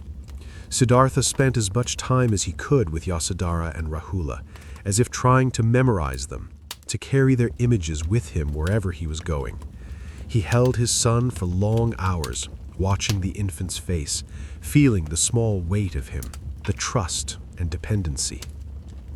He walked with Yasodhara through the palace gardens, holding her hand, talking about small things and important things, about memories they shared and hopes they had held. She did not ask again when he would leave. She simply tried to be present with him in the time that remained. And then, one night, the moment came.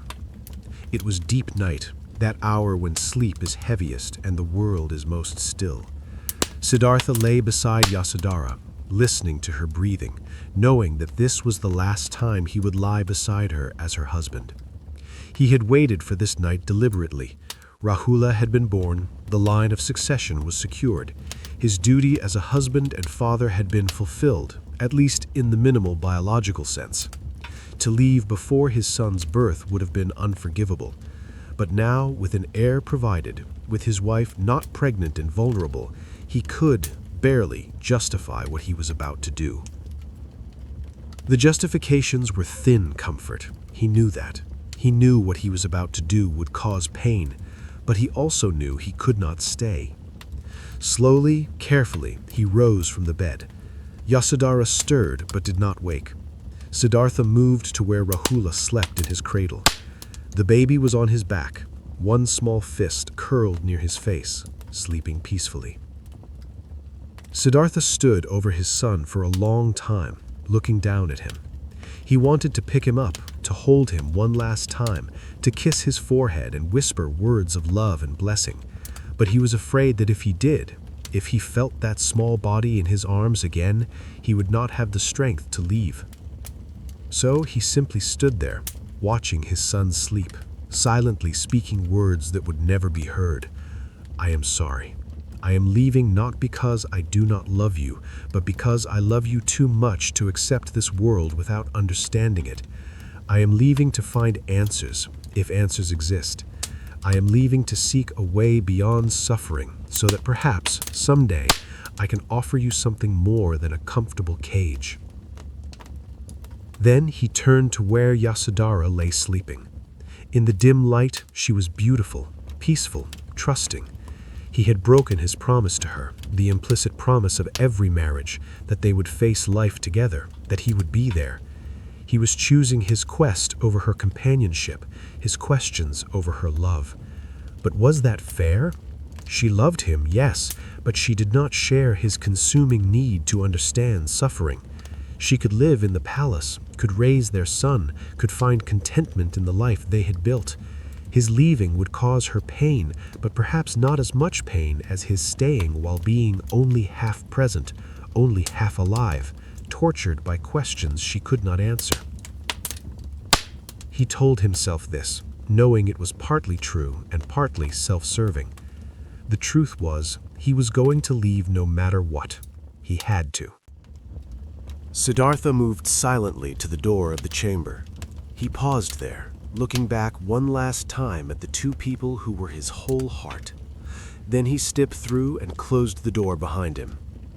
In the corridor, he moved quickly now, no longer hesitant. He had made his farewells, silent though they were. Now he needed to act before doubt could paralyze him. He made his way through the darkened palace to the stables. There he found Channa, his charioteer and friend, sleeping near the horses as he often did. "Channa," Siddhartha whispered, shaking him awake, "I need your help." Channa sat up, confused and still half asleep. "My lord, what is happening? Is something wrong?" "Prepare Kantaka," Siddhartha said, referring to his favorite horse, a white stallion of great strength and loyalty. "We are leaving, now, tonight." "Leaving? Where are we going?" "Away from here. I am going to seek truth, Channa. I am going to find teachers who can help me understand suffering and whether there is a way to be free from it. I am renouncing my position as prince. I am becoming a wandering seeker." Channa stared at him, fully awake now, stunned. "My lord, you cannot. Your wife, your son, your father." "I know what I am leaving behind," Siddhartha said, and his voice was firm despite the pain in it. "But I must do this. I cannot live in comfort while these questions burn in me. I cannot pretend that pleasant distraction is the same as understanding. Will you help me?" Channa looked into his friend's eyes and saw a determination that could not be swayed. He had known Siddhartha his whole life, had seen him in every mood and circumstance, but he had never seen this particular quality before. This absolute resolve, this willingness to sacrifice everything for something intangible. "I will help you," Channa said quietly. "I will always help you." Together they prepared Kantaka. The horse, sensing something unusual, was restless but allowed himself to be saddled. According to the stories told later, the horse's hooves were muffled by the gods so they would make no sound, but more likely Channa simply wrapped them in cloth to avoid waking the palace guards. Siddhartha climbed onto Kantaka's back. Channa took the reins, and together, man, horse, and charioteer moved through the palace grounds toward the gates. The guards at the gates were drowsy, and the sight of the prince and his charioteer was not unusual enough to cause alarm. They opened the gates without question, bowing as Siddhartha passed through. And then he was outside, beyond the walls. The gates closed behind him with a soft thud that sounded to Siddhartha's ears like the closing of one chapter and the opening of another. They rode through the sleeping city, through streets that Siddhartha had only recently begun to explore. They rode past the houses where ordinary people slept, past temples and markets, past the boundaries of Kapilavastu itself. As the city fell away behind them and the road stretched out ahead, Siddhartha felt a mixture of emotions so intense it almost overwhelmed him. Grief at what he was leaving, fear of what he was choosing, but also, and this surprised him, a sense of relief, of rightness, as if he had been holding his breath for years and was finally able to exhale.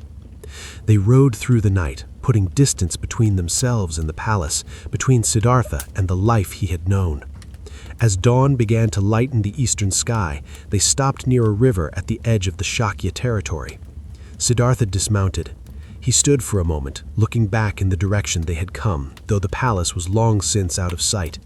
Then he turned to Channa. "This is far enough," he said. "You must return. Take Kantaka back. Tell my father." He paused, trying to find words that could possibly express what he needed to say.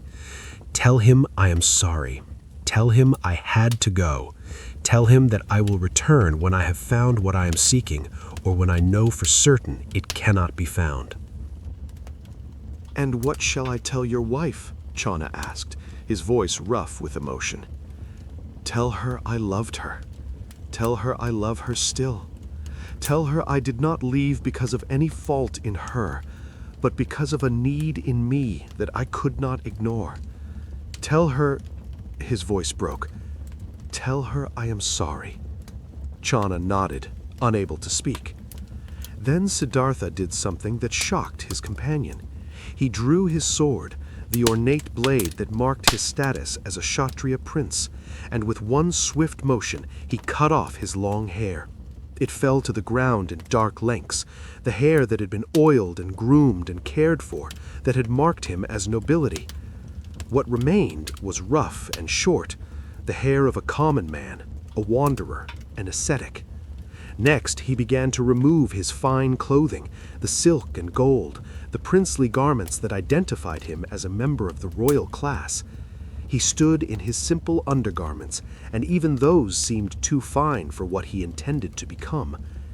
As if fate itself was conspiring to help him, a man appeared on the road. He was dressed in simple orange-brown robes, the rough cloth worn by ascetics and seekers. He stopped when he saw Siddhartha standing there, half-closed, surrounded by discarded finery. "I am seeking the spiritual path," Siddhartha said to the stranger. "I have renounced my former life. Would you trade your robes for these clothes?" The man, eyes wide with amazement at the quality of the garments being offered, quickly agreed. He stripped off his rough robes and handed them to Siddhartha, gathering up the princely clothes with reverent hands before hurrying away, perhaps afraid this strange nobleman would change his mind. Siddhartha put on the robes. They were coarse, uncomfortable, nothing like the soft silks he had worn all his life. They smelled of wood smoke and sweat. They marked him as one of the wandering poor, the homeless seekers who owned nothing and depended on charity for survival. He looked down at himself, and for the first time in his life, he looked like what he actually was in this moment. A beggar, a nobody, a man with nothing to his name but questions and determination. "My lord," Channa began, but Siddhartha raised his hand. "I am not a lord anymore, Channa. I am just Siddhartha, just a man seeking truth." He embraced his old friend, held him tight, then stepped back. "Go now. Return to the palace. Take care of them for me. Watch over Rahula. Tell him when he is old enough to understand that his father did not abandon him out of cruelty or indifference, but out of a love that demanded more than comfort could provide." Channa, tears streaming down his face, bowed deeply. Then he took Kantaka's reins, the horse whinnying as if protesting the separation from his master, and began the long journey back to Kapilavastu. Siddhartha stood alone by the river, watching them go until they disappeared from sight. He was 29 years old. He had left behind a kingdom, a wife, a newborn son, a father who loved him, every comfort and privilege a human being could possess. He owned nothing but the robes on his back. He had no plan, no certainty that what he sought even existed. He had only questions and a desperate need to answer them. The sun rose fully now, spilling golden light across the landscape. A new day, a new life. Siddhartha turned away from the direction of the palace and began to walk. His feet, which had only ever walked on smooth palace floors and manicured gardens, touched the rough dirt of the road.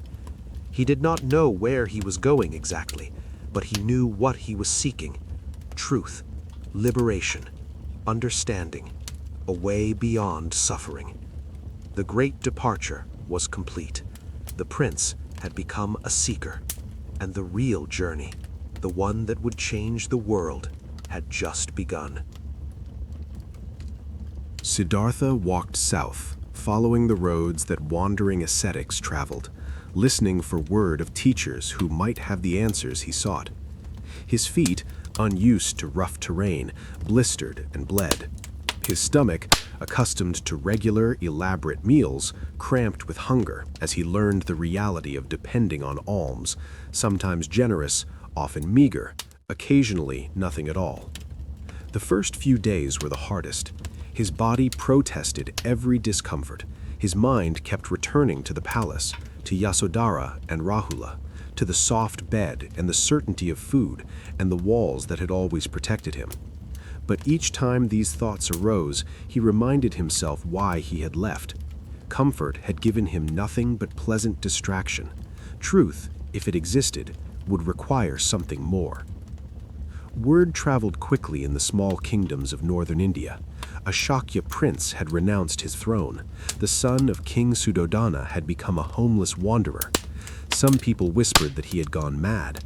Others said he was touched by the gods. Most simply marveled at the strangeness of it. Why would anyone with everything choose nothing? But among the community of seekers, shramanas, and spiritual teachers, Siddhartha's arrival was noted with interest. Here was someone who had actually tested the worldly life at its fullest and found it wanting. Here was someone who sought with genuine urgency, not as an intellectual exercise, but as a matter of life and death. Siddhartha heard of a teacher named Alara Kalama, a renowned meditation master who lived in a hermitage with a community of students. It was said that Alara had achieved extraordinary states of consciousness, that he had penetrated beyond the ordinary mind into realms of profound peace and insight. Siddhartha made his way to Alara's hermitage, a collection of simple huts arranged around a meditation hall in a forest clearing. When he arrived, travel-worn and hungry, he was received with the hospitality extended to all sincere seekers. Alara Kalama was an older man, lean and weather-beaten, with eyes that suggested depths of experience. He listened as Siddhartha explained what he sought: understanding of suffering, a way beyond the cycle of birth and death, liberation from the fundamental dissatisfaction that seemed to pervade existence. "You have come to the right place," Alara said. "What you describe is precisely what I teach. Stay with us, practice with us. I will show you the way." And so Siddhartha's formal training began. Alara taught a system of meditation that progressively withdrew attention from the external world and the bodily senses, moving inward through increasingly subtle states of consciousness. The practice required intense concentration, the ability to hold the mind steady on a single point without wavering, without being pulled away by thoughts or sensations. Siddhartha proved to be a remarkable student.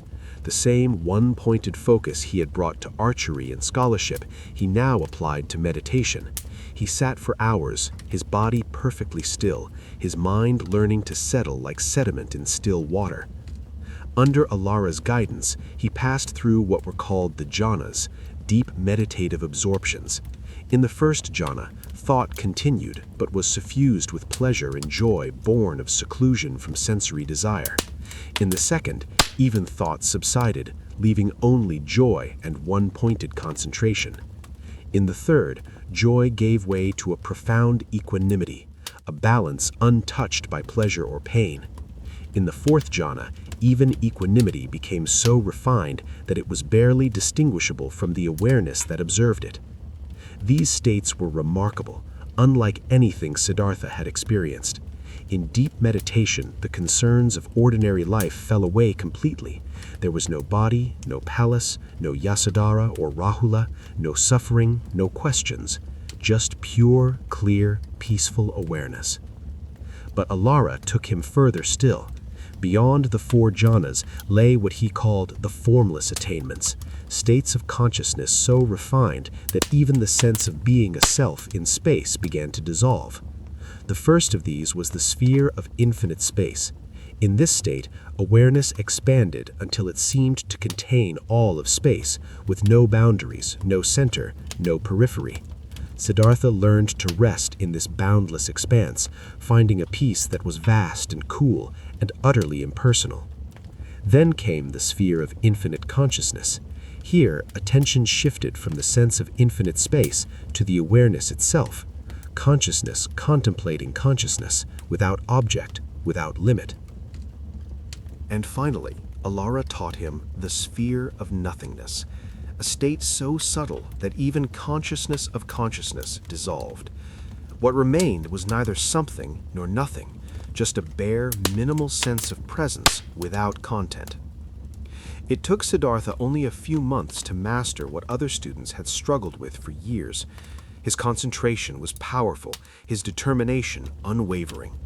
When he emerged from these deep states, Alara looked at him with something approaching awe. "You have achieved what I have achieved," Alara said. "You have mastered the sphere of nothingness. You are now my equal in this teaching. Stay and help me lead this community. Teach others what you have learned." It was an extraordinary offer.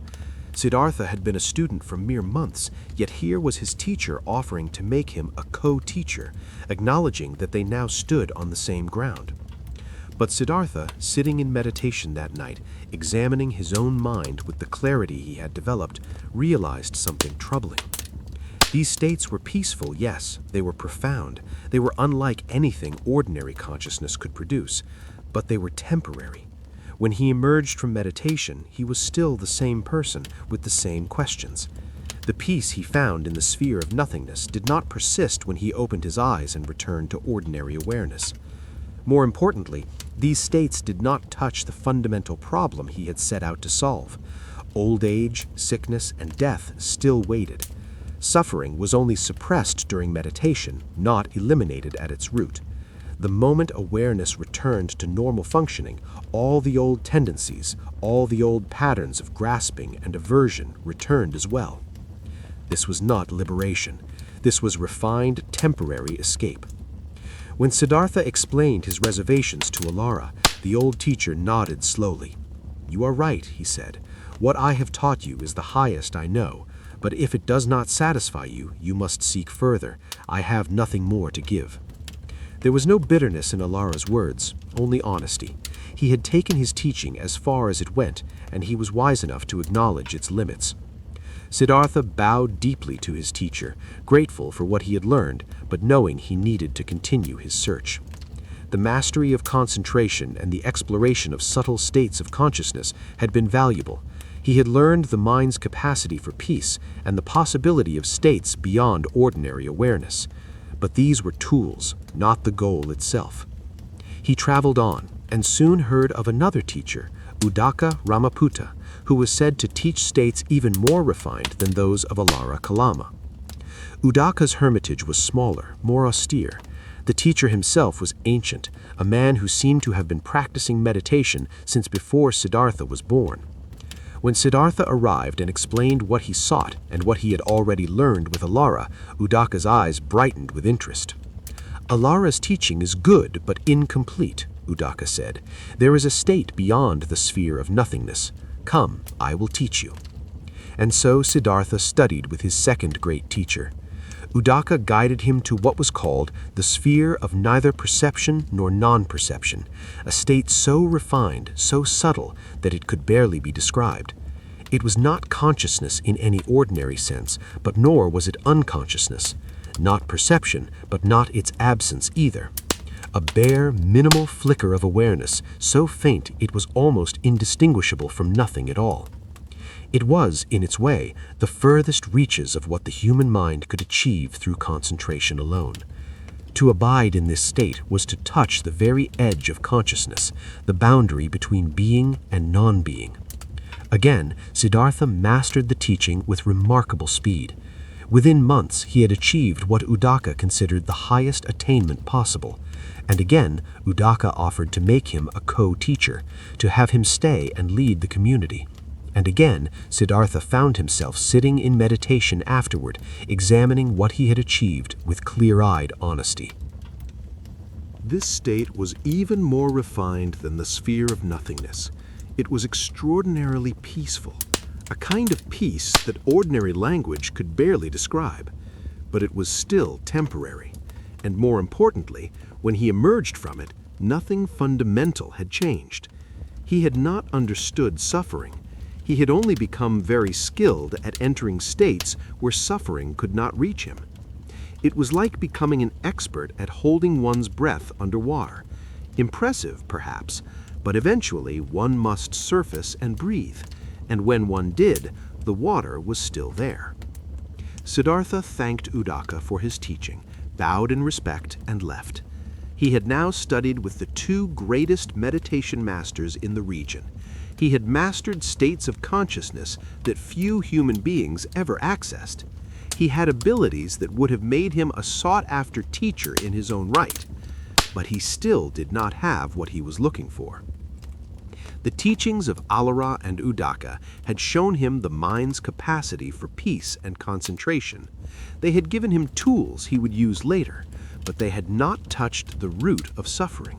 They had not provided liberation, only refined temporary escape. If meditation alone was not the answer, then what was?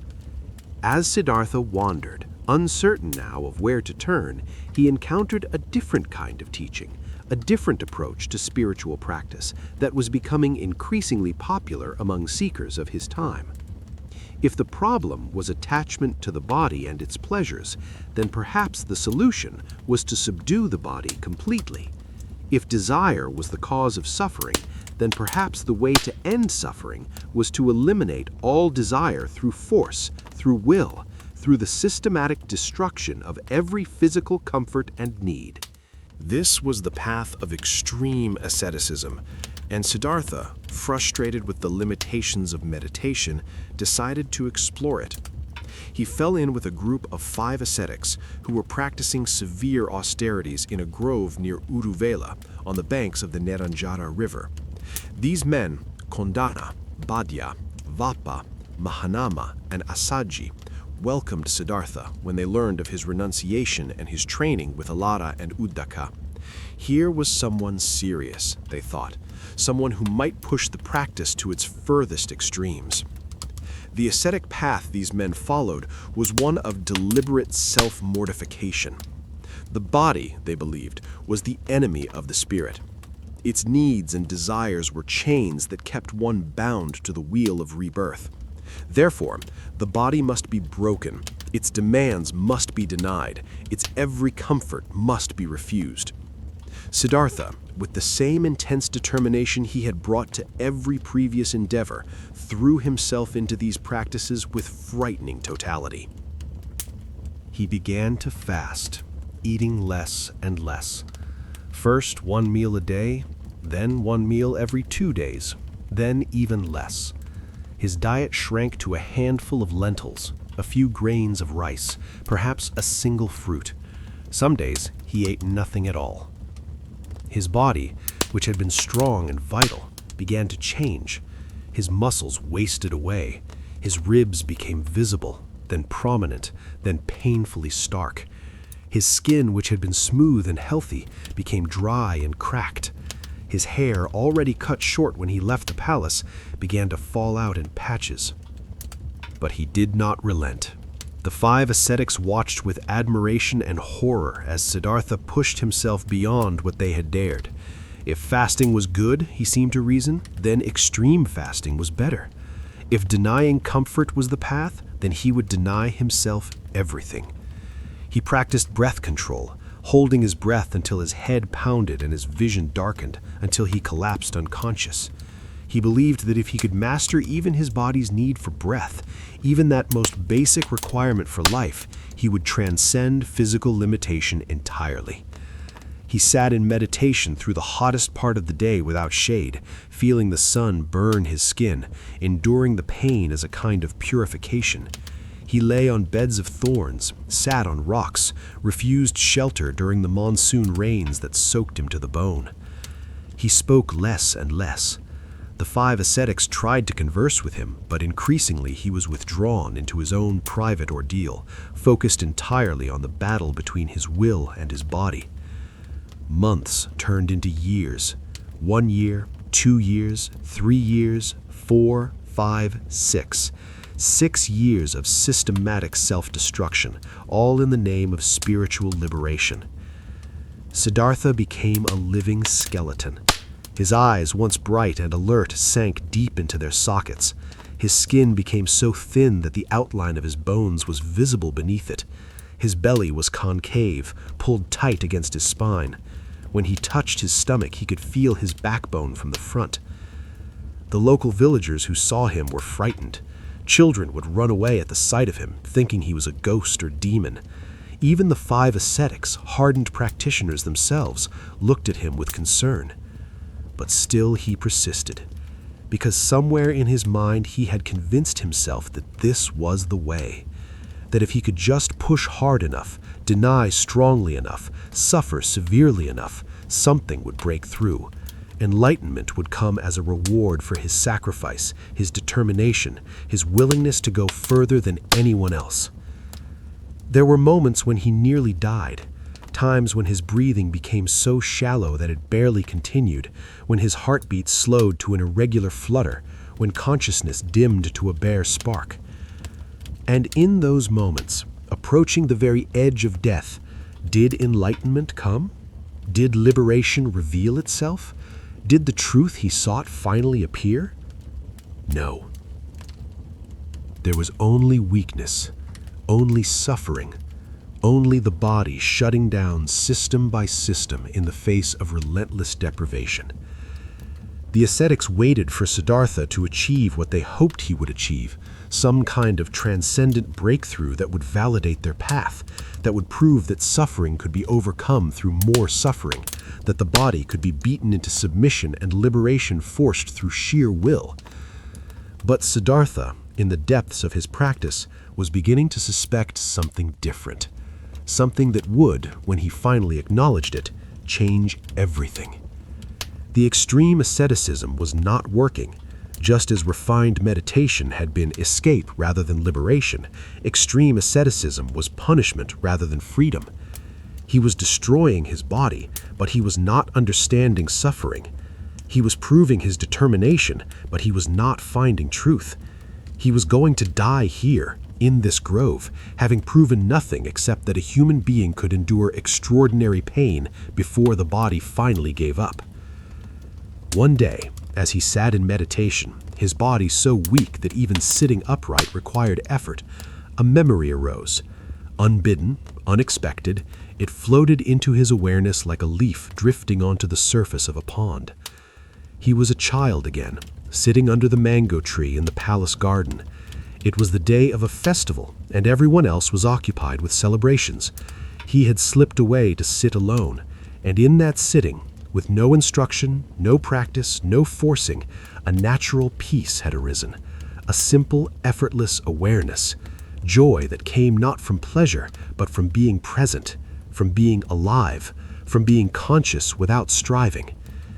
That memory was like a light in darkness. It reminded him that peace did not have to be forced, that awareness did not have to be cultivated through suffering, that truth might not be found at the extreme ends of experience, but somewhere in the middle. But the thought was faint, easily lost in the overwhelming experience of physical misery. Not yet, not quite yet. Siddhartha needed one more push, one more crisis before he could fully see what 6 years of self-mortification had been teaching him, that this path, like the others, was not the way. He needed to come to the very brink of death and look over the edge before he could step back and choose a different direction. That moment was coming. Very soon now, the man who had destroyed himself in search of truth would discover that destruction was not the answer. But first, he would have to almost die. The moment came on an ordinary morning, though Siddhartha would later understand that nothing about it was ordinary at all. He had risen before dawn, as was his habit, though rising was perhaps too strong a word for the slow, painful process of unfolding his skeletal frame from the meditation posture in which he had spent the night. Every movement was difficult. His muscles, wasted from years of starvation, barely responded to his will. His joints ached, his head swam with dizziness.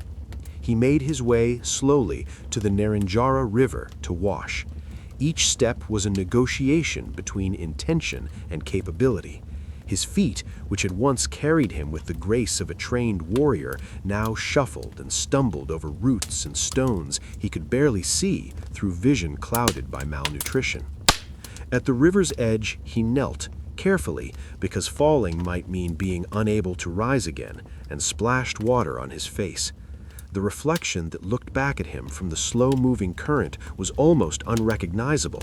A death's head with eyes, a skull wrapped in thin, discolored skin. This was what 6 years of extreme asceticism had created. He tried to stand, and his legs would not hold him. He collapsed forward, his hands sinking into the soft mud of the riverbank, his body shaking with the effort of merely existing. For a moment that stretched into minutes, he remained there, on his hands and knees, unable to move, unable to think, barely able to breathe. This was it. This was the edge. If he continued on this path even a day longer, he would die. Not dramatically, not in some transcendent moment of spiritual breakthrough, but quietly, miserably, uselessly. His body would simply stop functioning, and whatever he had hoped to achieve through this suffering would remain forever undiscovered. And in that moment of absolute physical extremity, with his hands in the mud and his breath coming in shallow gasps, a question arose with perfect clarity. What am I doing? It was not a rhetorical question or a philosophical inquiry. It was genuine, desperate, necessary. What am I doing? Why am I doing this? What have 6 years of self-destruction actually taught me? The answer came just as clearly. Nothing. I have learned nothing except that I am capable of suffering and that suffering does not in itself produce understanding. The memory that had surfaced days earlier returned now, stronger, more insistent. The child under the mango tree. The natural, effortless peace that had arisen not through striving, but through simply being present, aware, open. Joy that came from no particular source, that required no particular conditions, that was somehow intrinsic to awareness itself when awareness was not tortured or forced or manipulated. Why had he forgotten that? Why had he assumed that truth required extremes? Why had he believed that peace must be fought for, forced into existence through will and suffering? With enormous effort, Siddhartha managed to push himself back from the river's edge, to sit upright, to breathe more deeply. The sun was rising, and its light fell across the water in sheets of gold. I have tried the extreme of indulgence, he thought. I lived in palaces, surrounded by every pleasure. That did not lead to truth. It led only to more hunger for pleasure and to suffering when pleasure inevitably ended. And I have tried the extreme of denial. I have starved and tortured this body, thinking that by conquering it, I would transcend it. But that has not led to truth either. It has led only to weakness and confusion and the slow approach of death. If both extremes are false paths, then perhaps the answer lies between them. Perhaps there is a middle way, a path that neither indulges nor tortures, that neither seeks pleasure nor inflicts pain, that treats the body as what it is, not an enemy to be destroyed, nor a source of ultimate satisfaction, but simply the vehicle through which consciousness operates in this world. The realization was so simple, so obvious, that he almost laughed. But laughter required strength he did not have. If he was going to pursue this middle way, he would need to restore his body, not to the pampered luxury of the palace, but to basic health. He would need to eat. He would need to regain enough strength to practice meditation seriously, to investigate consciousness with clarity rather than through the fog of starvation and pain. But even as the decision formed, he heard footsteps approaching. He turned, moving his head carefully, and saw a young woman coming down to the river. She carried a bowl, and from it rose steam, food, something cooked and warm. Her name was Sujata, though Siddhartha did not yet know this. She was the daughter of a wealthy family from the nearby village of Uruvela, and she had come to the river that morning to make an offering. She had been praying for a blessing, for the fulfillment of a wish, and in gratitude for what she believed had been granted, she had prepared a special offering of kheer, rice pudding cooked with milk, sweetened with honey, rich and nourishing. She had intended to leave the offering at the foot of a certain tree as an offering to the gods, but when she saw the emaciated figure by the river, barely human, clearly in desperate need, something in her heart shifted. She approached carefully, not wanting to startle him. "Sir," she said softly, "Holy One, please will you accept this food? It is an offering, prepared with devotion. Please honor me by accepting it." Siddhartha looked at the bowl she held out to him, and for a moment 6 years of conditioning screamed at him to refuse. To accept food, especially rich food like this, would be to abandon the ascetic path. It would be failure. The 5 ascetics who had watched him with admiration would see him as weak, fallen, having given up. But then another voice, quieter but clearer, spoke. "What is more important, the opinion of 5 men or the pursuit of truth? And can truth be found through a body so damaged it can barely think?" He reached out with hands that trembled and accepted the bowl.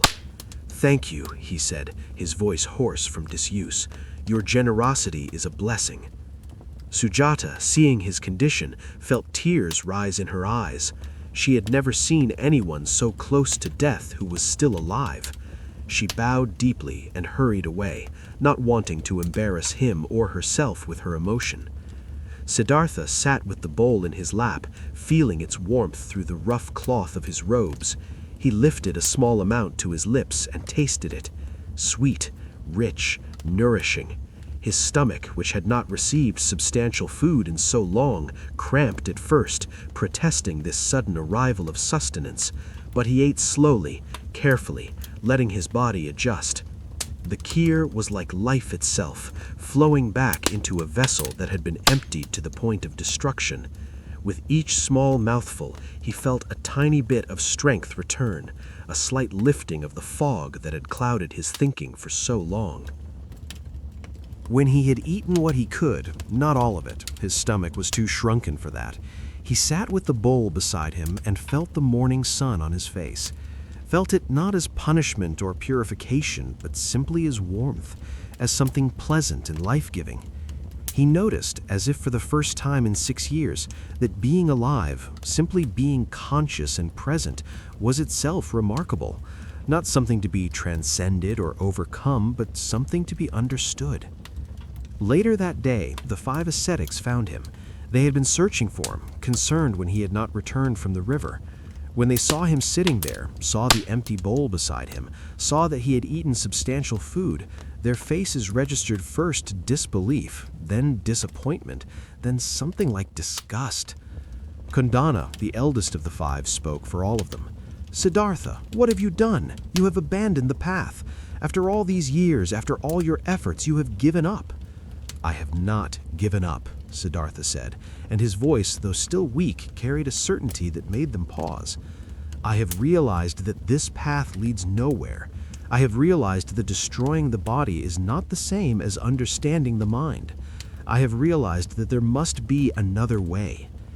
"There is no other way," Vapa said sharply. "Either one indulges in pleasure, which leads to attachment, or one practices austerity, which leads to liberation. You have chosen pleasure. You are no different now from any common man who could not control his desires." Siddhartha looked at the 5 men who had been his companions for 6 years. He felt compassion for them and also a kind of sadness.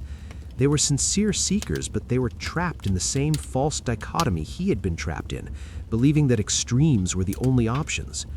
"I have not chosen pleasure," he said. "I have chosen the possibility of clear thinking. I have chosen to treat the body as a tool that must be maintained, not as an enemy to be destroyed. If you wish to continue on your path, I understand, but I must follow what I have realized to be true." The 5 ascetics looked at one another, a silent conversation passing among them. Then Kondana spoke again. "We believed you would be the one to achieve the highest goal, to show us the way, but you have failed. You have fallen back into weakness. We cannot stay with someone who has given up the practice."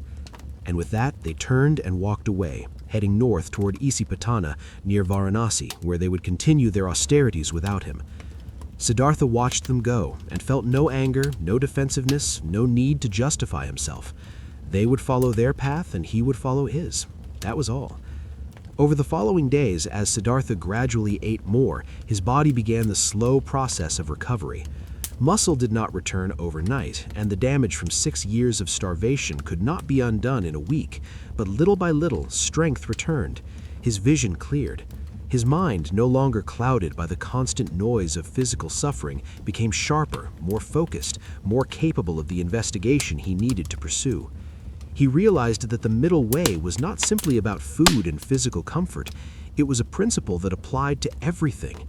Don't seek pleasure as an end in itself, but don't inflict pain as a virtue. Don't indulge desires compulsively, but don't suppress them violently. Find the balance, the equilibrium, the place between extremes where clarity becomes possible. In meditation, it meant not forcing concentration until the mind became rigid, but not allowing it to scatter in distraction either. It meant cultivating a quality of attention that was both relaxed and alert, gentle and precise, open and focused. The teachings of Alara Kalama and Udaka Ramaputta had given him the skills of concentration. The years of asceticism had taught him discipline and determination.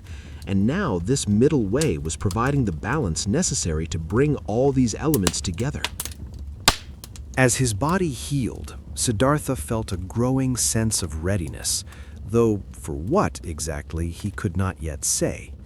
It was as if 6 years of wandering, 6 years of experimentation with extremes, 6 years of false paths had all been necessary preparation. He had to try everything, had to exhaust every conventional approach before he could discover something genuinely new. One morning, feeling strong enough to travel, Siddhartha left the grove where he had nearly died. He walked through the countryside, not with any specific destination in mind, but following an inner pull, a sense that he was being drawn towards something. The landscape was beautiful. Fields of crops, groves of trees, the occasional village with its smoke rising from cooking fires. He walked through it all with a quality of attention he had never quite had before. Not the distracted noticing of his palace years, not the grim determination of his ascetic years, but something new. A presence that was fully engaged with the world without being lost in it. After several days of walking, he came to a place near a town called Gaya. There was a grove here, peaceful and secluded, and at its center stood a particular tree, a large fig tree, its branches spreading wide, its leaves rustling in the breeze. The people of the area called it the Bodhi tree, though at that time the name had no special significance. It was simply a tree, old and strong and beautiful. Siddhartha approached the tree and felt with a certainty he could not explain that this was the place. This was where his journey had been leading him. This was where he would make his final stand, his ultimate attempt to find the truth he had been seeking. He walked around the tree, examining it, feeling the quality of the space around it. Then he gathered grass. The local people, seeing him, offered him clean grass to sit upon, and arranged it at the eastern side of the tree, creating a simple seat. Before he sat down, he made a silent vow, a commitment to himself and to whatever forces govern the unfolding of human destiny. I will not rise from this seat until I have found what I seek. I will sit here and I will investigate consciousness with every tool I have learned, with all the concentration I have cultivated, with complete honesty and unrelenting attention. And I will either find the truth that liberates, or I will die in the attempt. No more extremes, no more false paths, no more compromises or half measures. This was it. This tree, this place, this moment. Siddhartha lowered himself onto the grass, arranged his legs in the meditation posture, straightened his back, let his breath settle into its natural rhythm. Then he closed his eyes and began. The quest that had started 6 years ago under the sal trees of his birth, the search that had taken him through palaces and wilderness, through meditation and starvation, through every extreme the human experience could offer, was about to reach its culmination. The prince who had left everything behind was about to discover whether his sacrifice had been in vain, or whether at the end of all the false paths there was indeed a true one. The night of enlightenment was coming. But first, one more day of preparation, one more evening of gathering his energy and resolve. Tomorrow night, he would see. Siddhartha sat beneath the Bodhi tree as the sun began its descent toward the western horizon. The day had been quiet, peaceful. He had eaten a simple meal, enough to sustain the body, but not so much as to make meditation difficult. He had walked slowly around the tree, feeling the ground beneath his feet, observing the way the light fell through the leaves. Now, as evening approached, he settled into his meditation posture with a finality that he had never brought to any previous sitting. This was different. This was not practice, not preparation, not another attempt. This was the moment toward which everything in his life had been moving. He had made his vow, I will not rise from this spot until I have penetrated to the deepest truth, until I have understood suffering and found liberation, or until this body dies in the attempt. There was no more room for doubt, no more space for hesitation. 6 years of searching, 6 years of false starts and dead ends, 6 years of every extreme the spiritual path could offer. All of it had brought him here, to this tree, to this seat of grass, to this moment.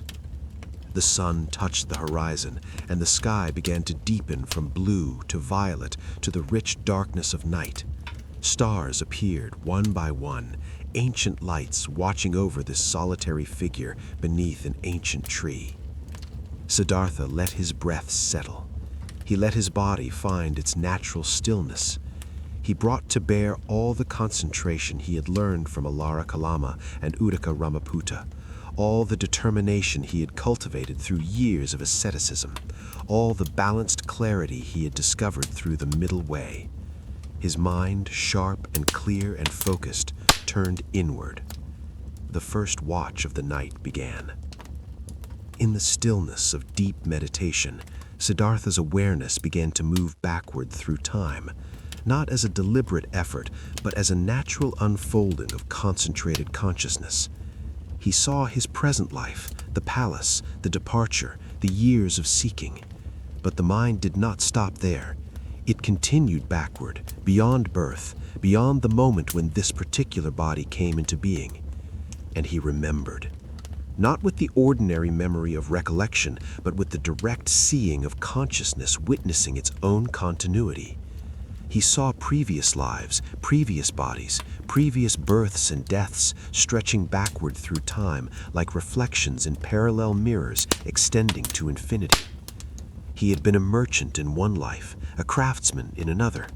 He had been born in wealth and in poverty, in health and in sickness.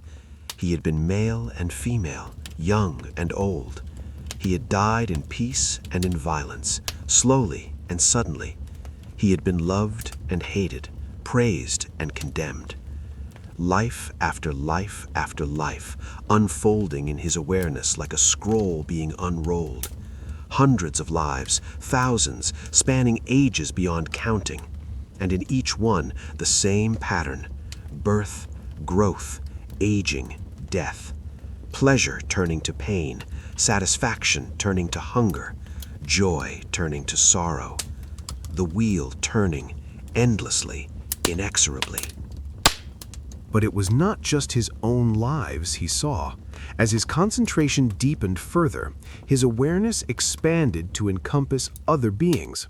He saw the deaths and rebirths of countless creatures, humans and animals, beings in realms he had never imagined.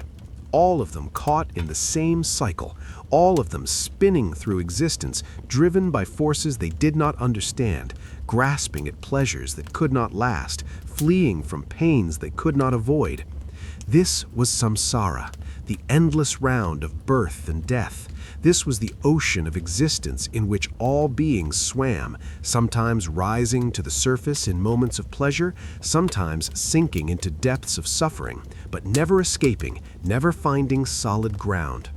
And with this vision came understanding. This was why nothing in the palace had satisfied him. This was why pleasant experiences, no matter how refined, had always left him wanting more. Because pleasant experiences, like all experiences, were temporary. They arose, they persisted for a time, and they passed away. And when they passed, the mind that had grasped at them was left empty, already seeking the next moment of pleasure, already trying to avoid the next moment of pain. The first watch of the night passed, and Siddhartha's understanding deepened.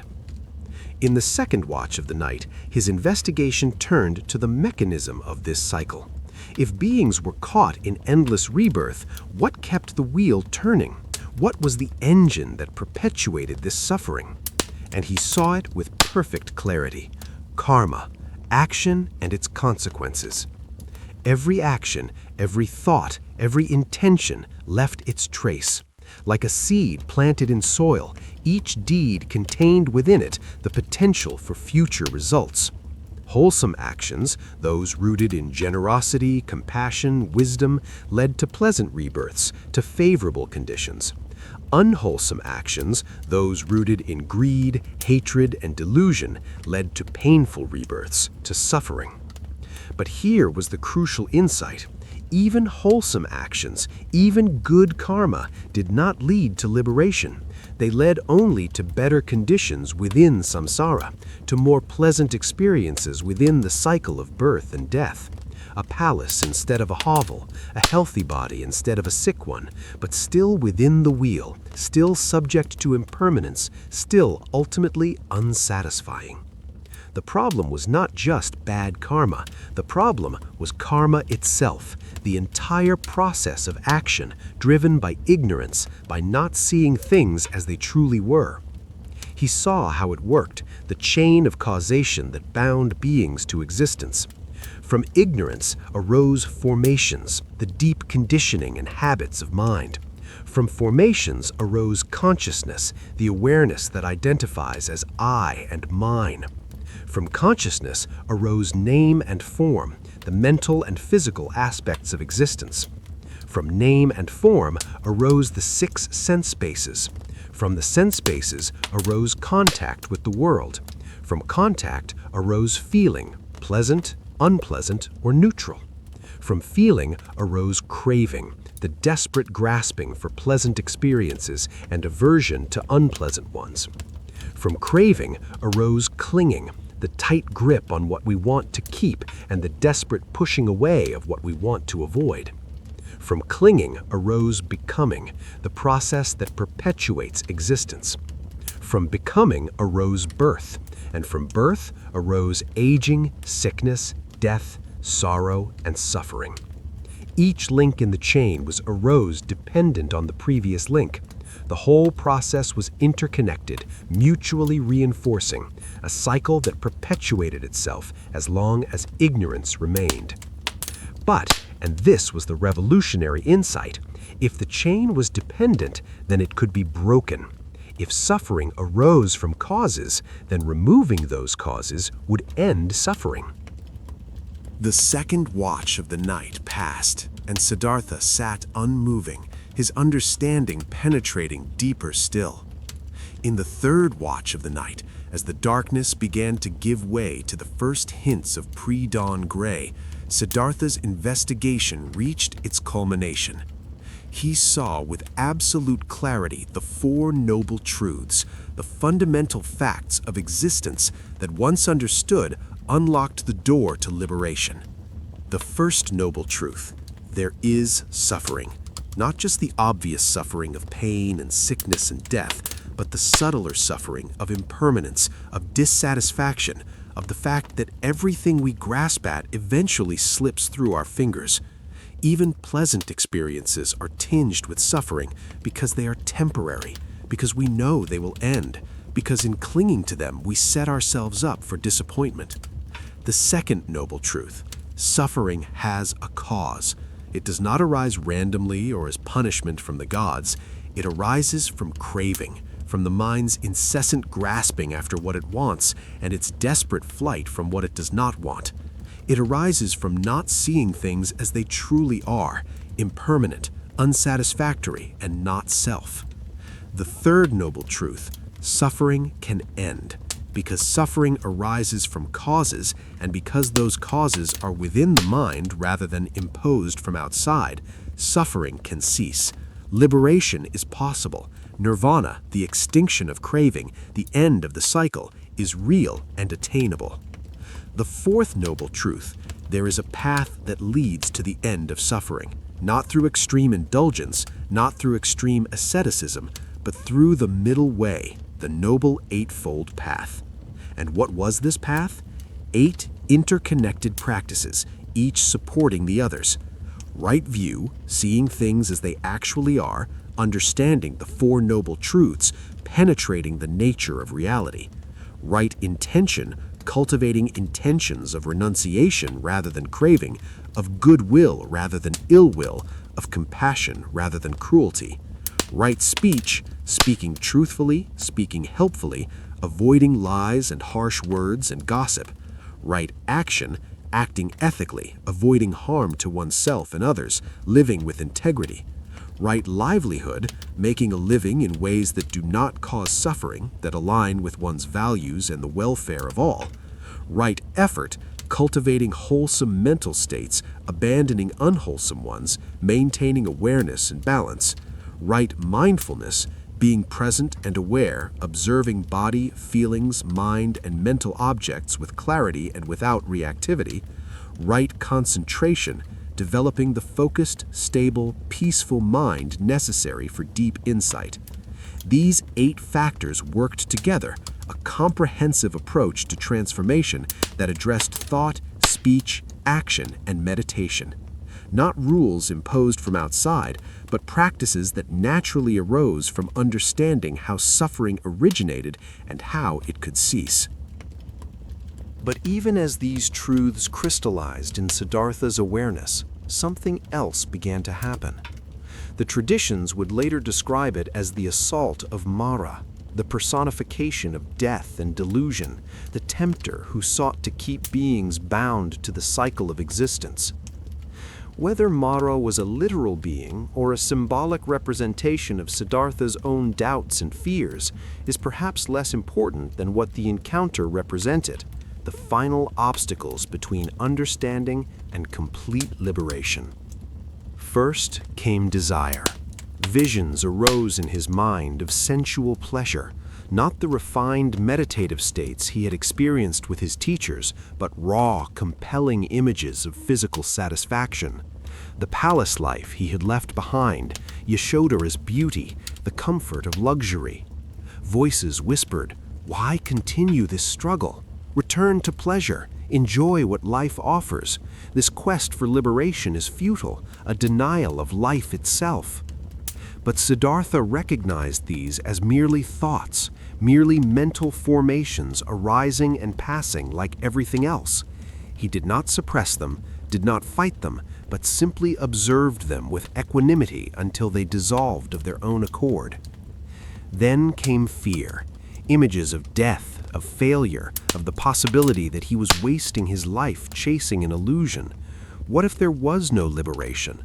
What if he had abandoned his family, destroyed his body, sacrificed everything for nothing?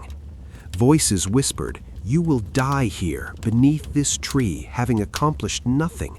Your son will grow up without a father. Your wife will mourn you. Your father will die broken-hearted. And for what?" But Siddhartha saw that fear, too, was just mental formation, just patterns of thought arising from the deep conditioning of mind. He observed it, understood it, and let it pass. Then came doubt, perhaps the most insidious obstacle. Who are you to think you can achieve what countless others have failed to achieve? What makes you special? You failed at indulgence. You failed at asceticism. You failed with every teacher you studied under. You will fail at this too. But Siddhartha remained steady, grounded, present. He recognized doubt as just another formation, another movement of mind that arose and would pass. And finally came pride disguised as encouragement. You are close to the highest achievement possible. You are about to become the greatest of all teachers. Kings will bow to you. Millions will follow you. You will be remembered forever. But Siddhartha saw through this too. Pride was just another form of self-grasping, another way the ego tried to assert itself, to claim ownership of what was simply the natural unfolding of understanding. Each temptation, each doubt, each fear arose and was met with the same quality of clear, compassionate, unshakable awareness. Siddhartha was no longer fighting with experience. He was simply observing it with such clarity that it could no longer deceive him. The assault of Mara failed, or rather, it succeeded in showing Siddhartha that there was no Mara separate from his own mind, no external force keeping him bound. There was only ignorance, and ignorance was now being replaced by understanding. The darkness outside was beginning to lift. The first birds were beginning to sing. The stars were fading as the sky brightened in the east. And then, as the morning star appeared on the horizon, as the first light of dawn touched the uppermost leaves of the Bodhi tree, something shifted. It was not dramatic. There was no thunder, no earthquake, no divine voice from the heavens. It was quieter than that, more intimate, more ordinary, and yet more extraordinary than anything that could be described. Siddhartha saw. He saw the nature of all phenomena, arising and passing, impermanent, unsatisfactory, not self. He saw the chain of dependent origination, understood it not intellectually, but with direct, immediate knowledge. He saw how suffering arose and how it ceased. He saw that craving was not something to be destroyed, but something to be understood so completely that it naturally released its grip. And in that seeing, that complete, total, unobstructed seeing, craving fell away. The sense of being a separate self grasping at a world of objects fell away. What remained was awareness itself, vast and clear and luminous, not separate from the world, but not caught in it either. This was not a trance state like those he had learned from his teachers. This was not escape or suppression. This was wakefulness itself, consciousness finally seeing its own nature, understanding that had always been seeking itself. Liberation, nirvana, freedom. The Buddha, the awakened one, opened his eyes. The world looked the same as it had the night before. The tree, the grass, the gradually lightening sky. But everything was different because the one who was seeing had fundamentally changed. or rather, the illusion of a separate seer had been seen through, and what remained was just seeing, just knowing, just being, without the tight knot of self-concern that had colored every previous experience. The Buddha sat in the aftermath of enlightenment, in the peace that surpassed all understanding, and for a moment simply breathed, simply existed, simply was. He was 35 years old. He had left the palace 6 years ago. He had trained with the greatest teachers, practiced the most extreme austerities, explored every avenue the spiritual traditions of his time could offer. And now, through his own investigation, through his own relentless inquiry into the nature of suffering, he had discovered what none of them had taught him: a way out, a path to liberation, an end to the endless cycle of birth and death. The Buddha remained beneath the Bodhi tree for several more days, not moving from his seat, exploring the implications of what he had discovered. He reviewed the truths he had realized, examining them from every angle, ensuring that the understanding was complete and unshakable. He contemplated whether to teach what he had found. The truth was subtle, difficult to understand, contrary to the common ways people thought about life. Would anyone be able to grasp it? Would anyone even want to hear it? For a moment, he considered simply remaining silent, living out the rest of his life in the peace of liberation without trying to share it with others. But then compassion arose. He thought of all the beings still caught in the cycle, still suffering, still searching. If there was even a possibility that some could understand, that some could find the same freedom he had found, then he had a responsibility to try. The Buddha rose from his seat beneath the Bodhi tree, his body stiff from days of sitting, but his mind clear and determined. He would teach. He would offer what he had found to anyone willing to listen. The journey was not over. In many ways, it was just beginning. But the quest for understanding was complete. The prince who had left everything behind had become the Buddha, and the Buddha, out of compassion for all beings, was about to set in motion a teaching that would echo across the centuries, across continents, across every barrier of culture and language and time. The wheel of the Dharma was about to turn. The Buddha remained in the vicinity of the Bodhi tree for 7 weeks, moving between different spots in the grove, sitting beneath different trees, contemplating the profound transformation that had occurred. The urgency that had driven him for 6 years was gone. There was nowhere to get to, nothing to achieve that had not already been achieved. He simply rested in the peace of liberation, allowing his mind to settle completely into this new way of being. But as the weeks passed, a question began to arise, gentle but insistent: what now? He had found what he sought. The problem of suffering had been solved, at least for himself. The cycle of birth and death had been broken. He would live out this life, and when this body died, there would be no rebirth, no return to the wheel. Final liberation, Parinirvana, awaited. He could, if he wished, simply remain silent. He could live as a silent sage, meditating in peace, causing no trouble, making no claims.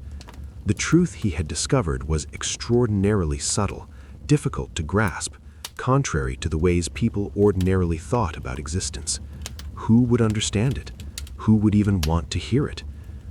Most people were deeply attached to their pleasures, their possessions, their identities. They lived in a web of desires and aversions, rarely questioning the fundamental assumptions about reality that kept them bound. To teach them would be to challenge everything they believed about happiness, about self, about the nature of existence itself. Would they listen? Or would they simply dismiss him as yet another eccentric ascetic making grandiose claims? The Buddha sat with this question, examining it from every angle.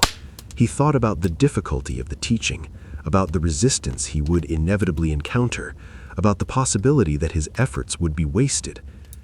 And then he thought about the beings still suffering. He remembered his own suffering, the existential crisis that had driven him from the palace, the desperation of the ascetic years, the countless lives of pain and confusion he had witnessed in his enlightenment. He thought about Yasodhara and Rahula, about his father, about the 5 ascetics who had abandoned him, about every person he had ever encountered. They were all still caught in the cycle. They were all still seeking happiness in ways that could never truly satisfy, still fleeing from suffering in ways that only perpetuated it. And most tragically, they did not even know there was another possibility. They assumed that the cycle was inevitable, that suffering was just the way things were, that the best one could hope for was temporary relief or a better rebirth. But he knew differently now. He knew that liberation was possible. He knew there was a path. And with that knowledge came a kind of responsibility, not imposed from outside, not commanded by any god or moral law, but arising naturally from wisdom and compassion. If he remained silent, if he kept this liberating truth to himself, was he not in some way complicit in the continued suffering of others? Yet he also knew that not everyone would be ready to hear the teaching. Some were too caught up in pleasure-seeking, their ears stopped up by sensual indulgence. Others were too lost in wrong views, too convinced of their own understanding to listen with an open mind. But there would be some, perhaps not many, but some, who had little dust in their eyes, as he would later describe it. People who were already questioning, already seeking, already sensing that there must be more to existence than the endless pursuit of pleasure and avoidance of pain. For these people, the teaching would be like water to someone dying of thirst. For them, he would teach. The decision was made, but to whom should he teach first? Who would be most receptive to this radical new understanding? The Buddha's mind turned first to his old teachers, Alara Kalama and Udaka Ramaputta. They were sincere seekers, accomplished meditators, intelligent and open-minded. Surely they would understand. But as he contemplated them, he realized with sadness that both had died in the time since he had left them. They had passed away still seeking, still practicing, never knowing that the liberation they sought was achievable through a path different from the one they followed. If not his teachers, then who? The Buddha's mind turned to the 5 ascetics, Kondana, Badiya, Vapa, Mahanama, and Asaji.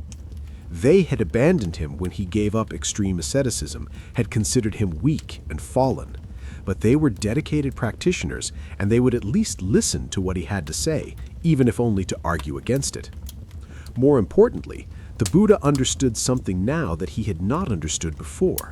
The very extremism of their practice meant they were suffering intensely. They were ripe for a teaching that offered a way beyond suffering. Through means that the texts describe as divine eye, perhaps a deep intuitive knowing, or perhaps simply information from travelers he encountered, the Buddha learned that the 5 ascetics were staying in the deer park at Isipatana, near Varanasi, about 100 miles to the northwest. It was a long journey, but he had made longer ones. The Buddha set out on foot, walking the dusty roads of northern India, carrying nothing but his robes and his begging bowl, looking to any casual observer like just another wandering ascetic. But those who saw him closely noticed something different about this particular wanderer. There was a quality to his presence, a radiance almost, that was difficult to define but impossible to ignore. His movements were economical and graceful, his face peaceful, his eyes clear and kind. People he met on the road were struck by him. Some offered food without being asked, as if drawn to support him. Others simply stopped and stared, feeling that they were in the presence of something unusual, something extraordinary, though they could not say what. One man, a wanderer named Upaka, encountered the Buddha on the road and was so impressed by his bearing that he asked directly, "Friend, who is your teacher? Whose doctrine do you follow?" The Buddha paused, considering how to answer. He had no teacher now, in the conventional sense. What he knew he had discovered himself. But to say, "I have no teacher," might sound arrogant, might suggest he was claiming to be self-made, which was not true either. He had learned from Alada and Udaka, had benefited from the ascetic practices, even if they had not led to complete liberation. He stood on the shoulders of all who had sought before him.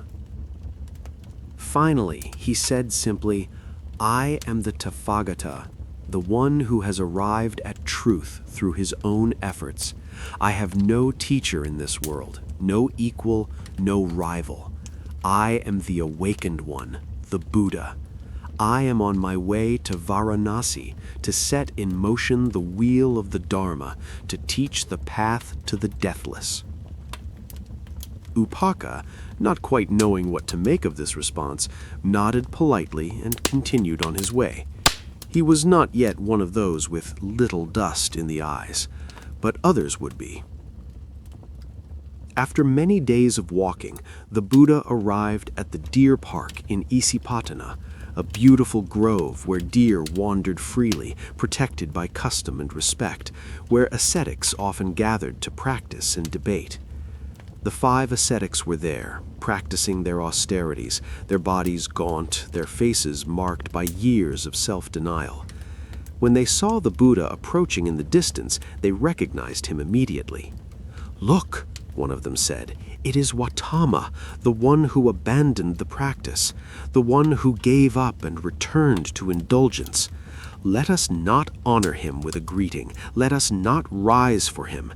We may acknowledge his presence, but we will not treat him as a teacher or even as an equal." They had agreed among themselves on this cold reception.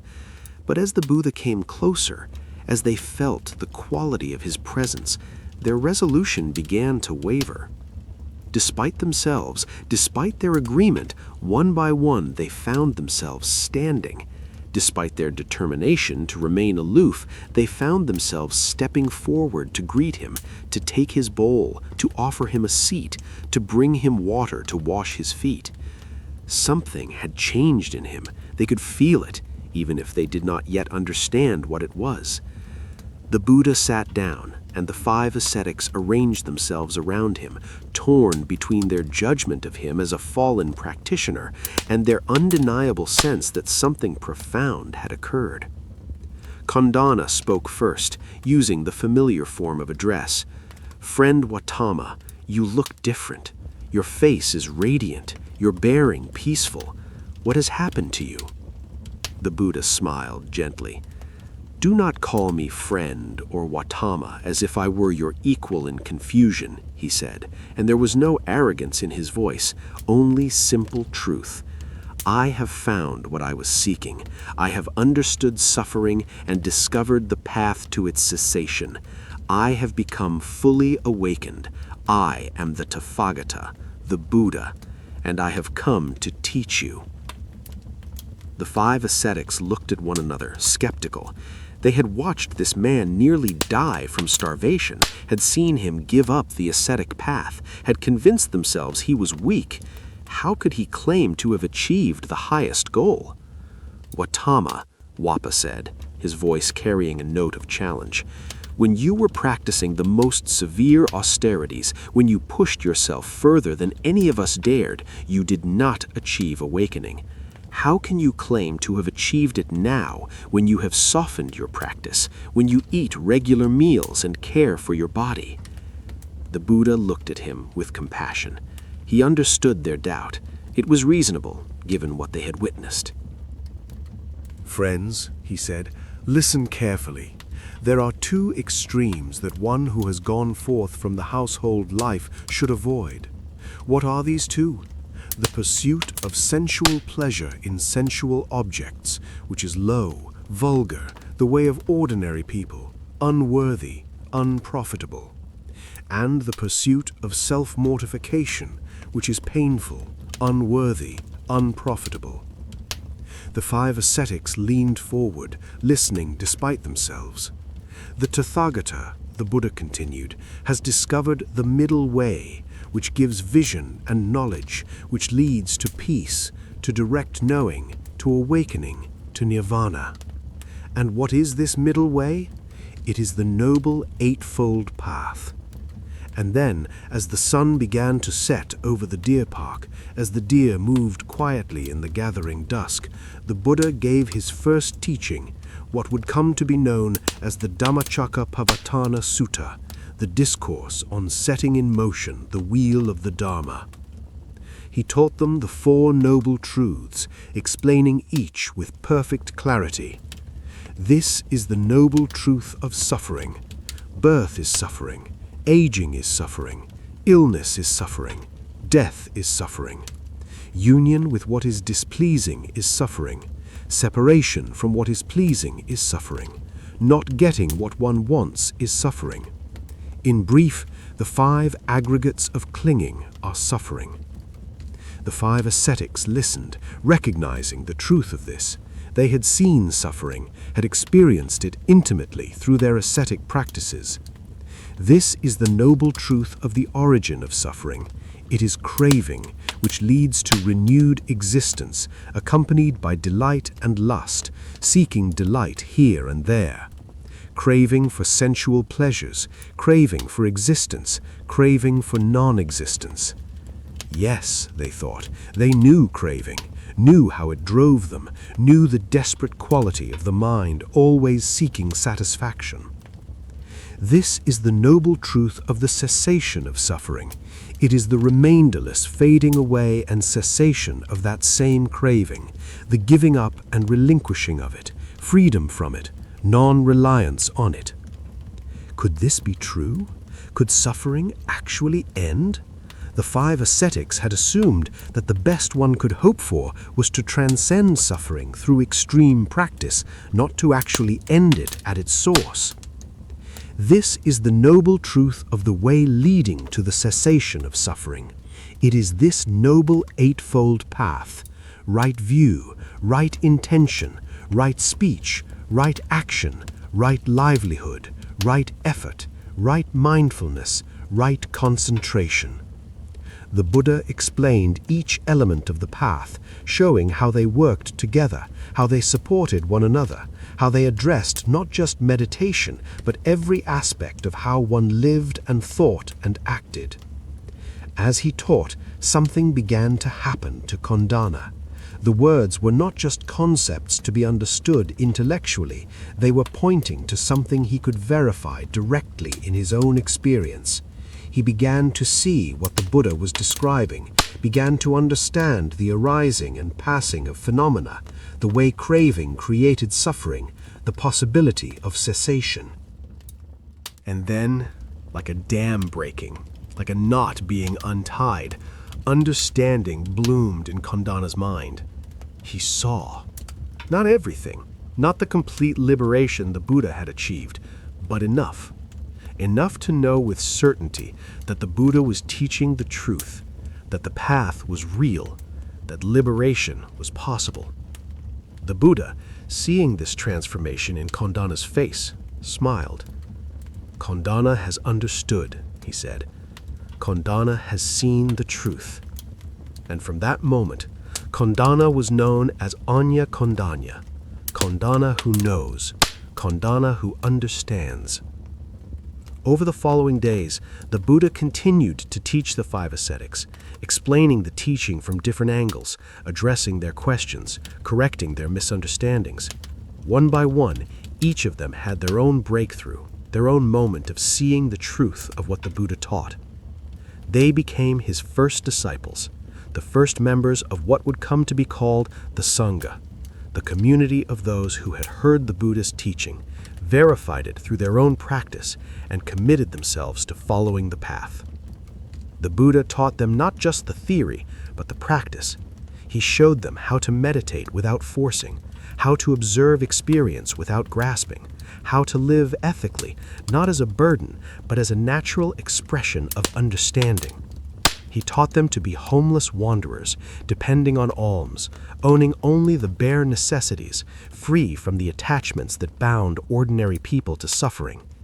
And he taught them to teach others. Because the point was not just their own liberation, though that was crucial. The point was to spread the Dharma, to offer this liberating truth to anyone who had the eyes to see and the ears to hear. The wheel of the Dharma had been set in motion. In this grove in Isipatana, with these 5 former ascetics as his first students, the Buddha had begun a teaching that would spread far beyond anything he could have imagined that evening. The man who had left the palace seeking truth had found it, and now, out of compassion for all beings still suffering, he was sharing it. The first teaching was complete. The first Sangha had been established. But this was only the beginning. Ahead lay 45 years of teaching, of wandering the roads of northern India, of encountering kings and beggars, Brahmins and outcasts, men and women, young and old. Ahead lay the transformation of countless lives, the establishment of a path that would endure for millennia. The Buddha rose from his seat in the deer park, surrounded by his first 5 disciples, and prepared for the long work ahead. The sun set, the stars appeared, and somewhere in the darkness, the wheel kept turning. But now, for those who heard and understood, there was a way to step off.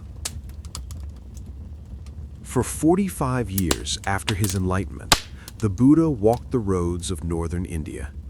45 years of teaching, of meeting people where they were, of adapting his message to each listener's capacity while never compromising the essential truth. 45 years of living what he taught: simplicity, mindfulness, compassion, wisdom.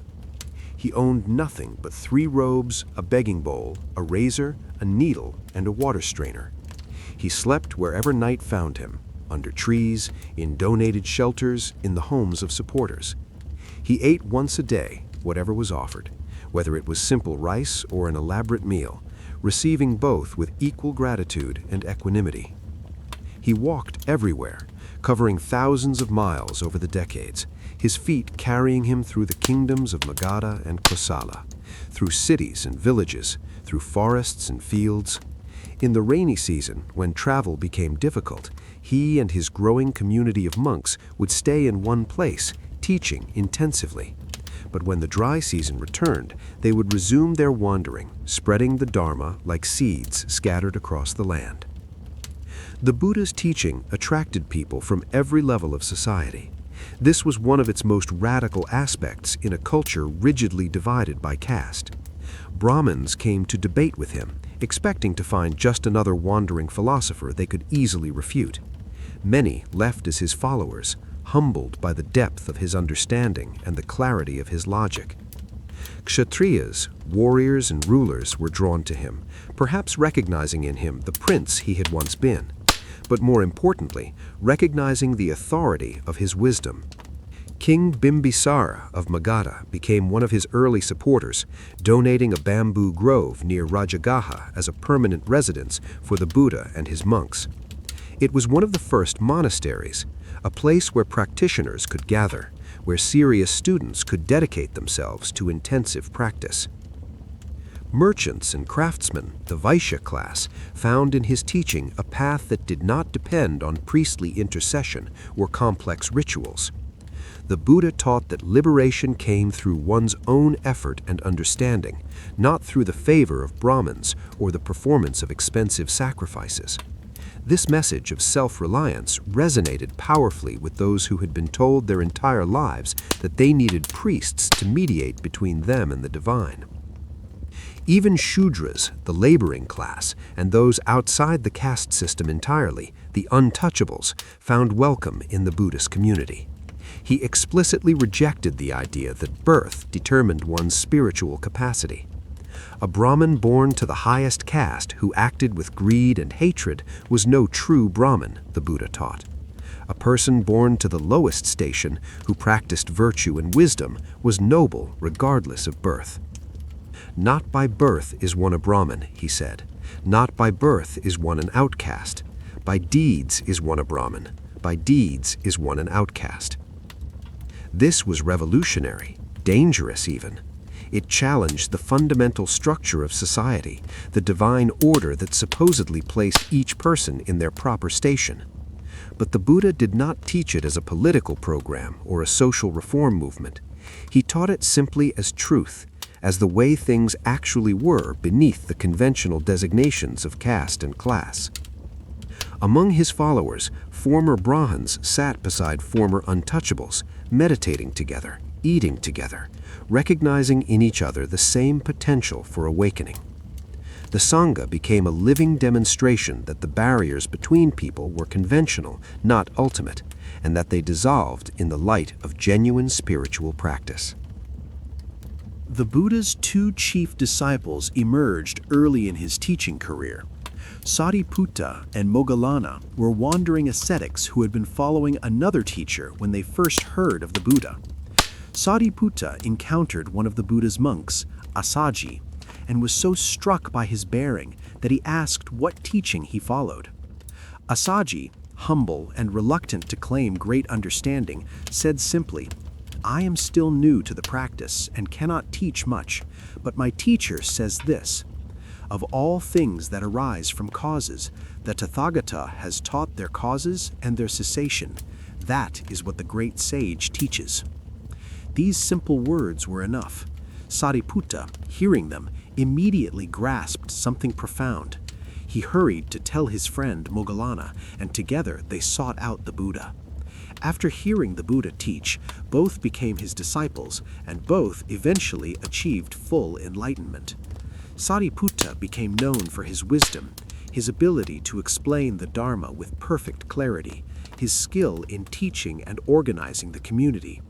Moggallana became known for his supernormal powers, his deep meditative attainments, his ability to perceive other realms and read the minds of others. Together, they became the Buddha's right and left hands, helping to spread and preserve the teaching. But of all the Buddha's disciples, one held a special place, his cousin and personal attendant, Ananda. Ananda joined the Sangha early, but for the first 20 years the Buddha had different attendants at different times. Finally, when the Buddha was in his 50s, he asked the community to choose one person to serve as his permanent attendant. Many volunteered, eager for the honor and the opportunity to be close to the teacher. But Ananda hesitated. When pressed, he said he would accept the position only on certain conditions. He did not want any special privileges, did not want to receive better robes or food than the other monks, did not want to be given preferential treatment. But he did ask for one thing, that whenever someone came to see the Buddha, Ananda could accompany them and hear the teaching. The Buddha smiled when he heard these conditions. Ananda had understood something important. Proximity to the teacher was not valuable for the perks it might bring, but for the opportunity to learn. Ananda became the Buddha's shadow, accompanying him everywhere, remembering everything he heard with perfect accuracy.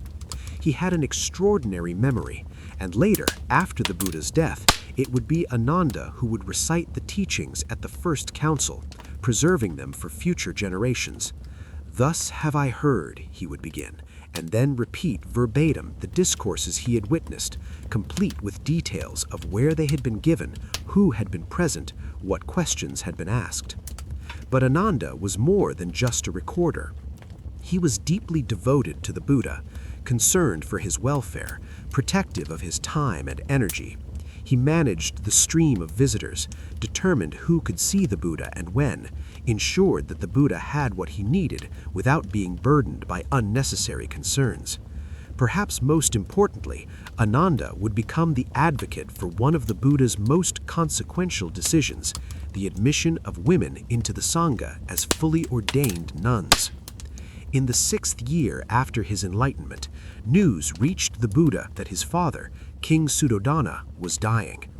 Despite having left his family, despite having chosen the homeless life, the Buddha had not forgotten where he came from. He traveled to Kapilavastu to see his father one last time. The reunion was bittersweet. Suddhodana, now old and weak, received his son, no longer a prince, but a renowned spiritual teacher followed by hundreds of disciples. The king's feelings were complex: pride that his son had achieved something extraordinary, sorrow that it had required renouncing the throne, longing for what might have been. But as the Buddha taught him, As the old king listened to the Dharma, understanding arose. Suddhodana saw that his son had not wasted his life or abandoned his responsibilities. He had found something more valuable than a kingdom, had become something greater than a universal monarch. The prophecy had been fulfilled, just not in the way Suddhodana had hoped. Before he died, Suddhodana achieved his own breakthrough, becoming a stream enterer, someone who had glimpsed the truth deeply enough that enlightenment was now inevitable, even if it took more lifetimes to complete. After Suddhodana's death, Mahaprajapati, the Buddha's aunt and adoptive mother, approached him with a request. She wanted to join the Sangha, not as a lay follower, but as a fully ordained monastic. And not just her, but many other women of the Shakya clan, including Yasodhara, the Buddha's former wife. The Buddha initially refused, not because he believed women were incapable of enlightenment. He explicitly taught that they were equally capable, but because he foresaw the difficulties. The existing monastic rules had been designed for men. Admitting women would require new rules, new structures, new ways of managing the community. It would also make the Sangha more controversial in a society where women leading independent religious lives was virtually unheard of. But Mahaprajapati was not easily deterred. She and her companions cut their hair, put on rough robes, and walked barefoot from Kapilavastu to where the Buddha was staying, a journey of many miles. They arrived exhausted, their feet bleeding, but determined. Still, the Buddha refused. It was Ananda who finally intervened. He approached the Buddha privately and asked, "Lord, are women capable of attaining the fruits of the path? Stream entry, once returning, non-returning, and full enlightenment?" "Yes, Ananda, they are capable." "And Mahaprajapati was your aunt and foster mother. She nursed you, cared for you when your mother died. Does she not deserve the chance to practice the path you have discovered?" The Buddha was silent for a moment. Then he said, "If Mahaprajapati and the others are willing to accept 8 additional rules beyond those required of monks, designed to maintain respect and harmony between the male and female communities, then they may be ordained." And so the Bhikkhuni Sangha, the order of nuns, was established. Mahaprajapati became the first fully ordained Buddhist nun, and Yasodhara was among the first to follow her. Yasodhara's ordination must have been a poignant moment. She had been abandoned by her husband, left to raise their son alone while he pursued his spiritual quest. She could have been bitter, resentful, angry. But when she heard the Dharma, when she understood what the Buddha had achieved and why he had left, her feelings transformed into respect and eventually into her own commitment to the path. She became a dedicated practitioner, and according to the accounts, she too eventually attained enlightenment, proving that the Buddha's departure, however painful, had not destroyed her, but had ultimately led her to the same liberation he had found. The Buddha's son, Rahula, had been ordained as a young teenager, becoming the first child to be admitted to the Sangha.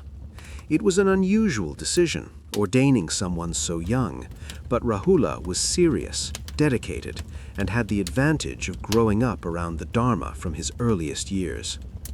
The Buddha taught his son personally, though with no favoritism. If anything, he was stricter with Rahula than with others, pushing him to develop truthfulness, mindfulness, and wisdom. In one famous teaching, the Buddha took Rahula's water bowl, poured out most of the water, and asked, "What do you see?" "A little water remaining, Lord," Rahula answered. "So little is the spiritual life of someone who is not ashamed to tell a deliberate lie," the Buddha said. Then he poured out the remaining water and asked, "What do you see now?" "The bowl is empty, Lord." So empty is the spiritual life of someone who is not ashamed to tell a deliberate lie. The lesson was clear. Truth was fundamental. Without it, practice was impossible.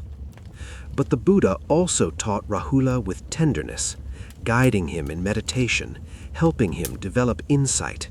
and Rahula, applying himself diligently, eventually attained full enlightenment while still a young man. Father and son had been separated by the Buddha's quest, but in the end, they were reunited in the most profound way possible, both awakened, both free. As the years passed, the Buddha's reputation grew. Stories of his wisdom spread across northern India. Kings sought his counsel. Brahmins came to debate and often left as converts. Ordinary people found in his teaching a message of hope, that suffering could be understood and transcended, that peace was possible, that liberation did not require expensive rituals or priestly intercession, but direct practice and understanding. Monasteries were established in various locations: the bamboo grove in Rajagaha, the Jetavana in Savatthi, donated by the wealthy merchant Anathapindika, others in various cities and kingdoms. These became centers of learning and practice, places where the serious study of the Dharma could occur, where monks could dedicate themselves to meditation and the development of wisdom. The Buddha established a detailed set of monastic rules, the Vinaya, not all at once, but gradually, in response to situations that arose. When a problem occurred, the Buddha would address it by establishing a rule to prevent it in the future. These rules covered everything from how monks should conduct themselves when receiving alms, to how they should resolve disputes, to what was and was not appropriate behavior. Some of these rules seem minor or overly detailed to modernize, but they served an important purpose. They created a structure within which the practice could flourish, within which people could live together harmoniously, within which the focus could remain on awakening rather than being constantly distracted by interpersonal conflicts and practical problems. The Buddha taught constantly, adapting his message to his audience. To rulers, he taught about ethical governance and the responsibilities of power. To merchants, he taught about right livelihood and generosity. To ascetics from other traditions, he taught through debate and demonstration. To ordinary householders, he taught about living ethically, practicing generosity, and developing meditation within the context of family and work life. He did not require everyone to become monks or nuns. He recognized that most people had responsibilities and relationships they could not simply abandon, so he taught a graduated path, the practice appropriate for lay people that would lead to better rebirths and eventual liberation, and the more intensive practice appropriate for monastics who had renounced worldly life entirely. But the core message was always the same: suffering can be understood and transcended. The path is open to all who are willing to walk it. No one is excluded by birth or station. What matters is practice, understanding, and the sincere wish to awaken. As he moved through his 60s and into his 70s, the Buddha's pace slowed somewhat, but he never stopped teaching. His body aged, he experienced back pain, digestive problems, the accumulated wear of decades of walking and sleeping rough, but his mind remained sharp, his compassion undiminished, his commitment to the welfare of all beings unwavering. He had thousands of followers now, monasteries across the region, his teachings spreading to kingdoms he had never visited, carried by his disciples who traveled in all directions to share the Dharma. The prince who had left the palace seeking truth had become one of the most influential teachers in human history, but he claimed no divine authority, performed no miracles to prove himself, demanded no worship.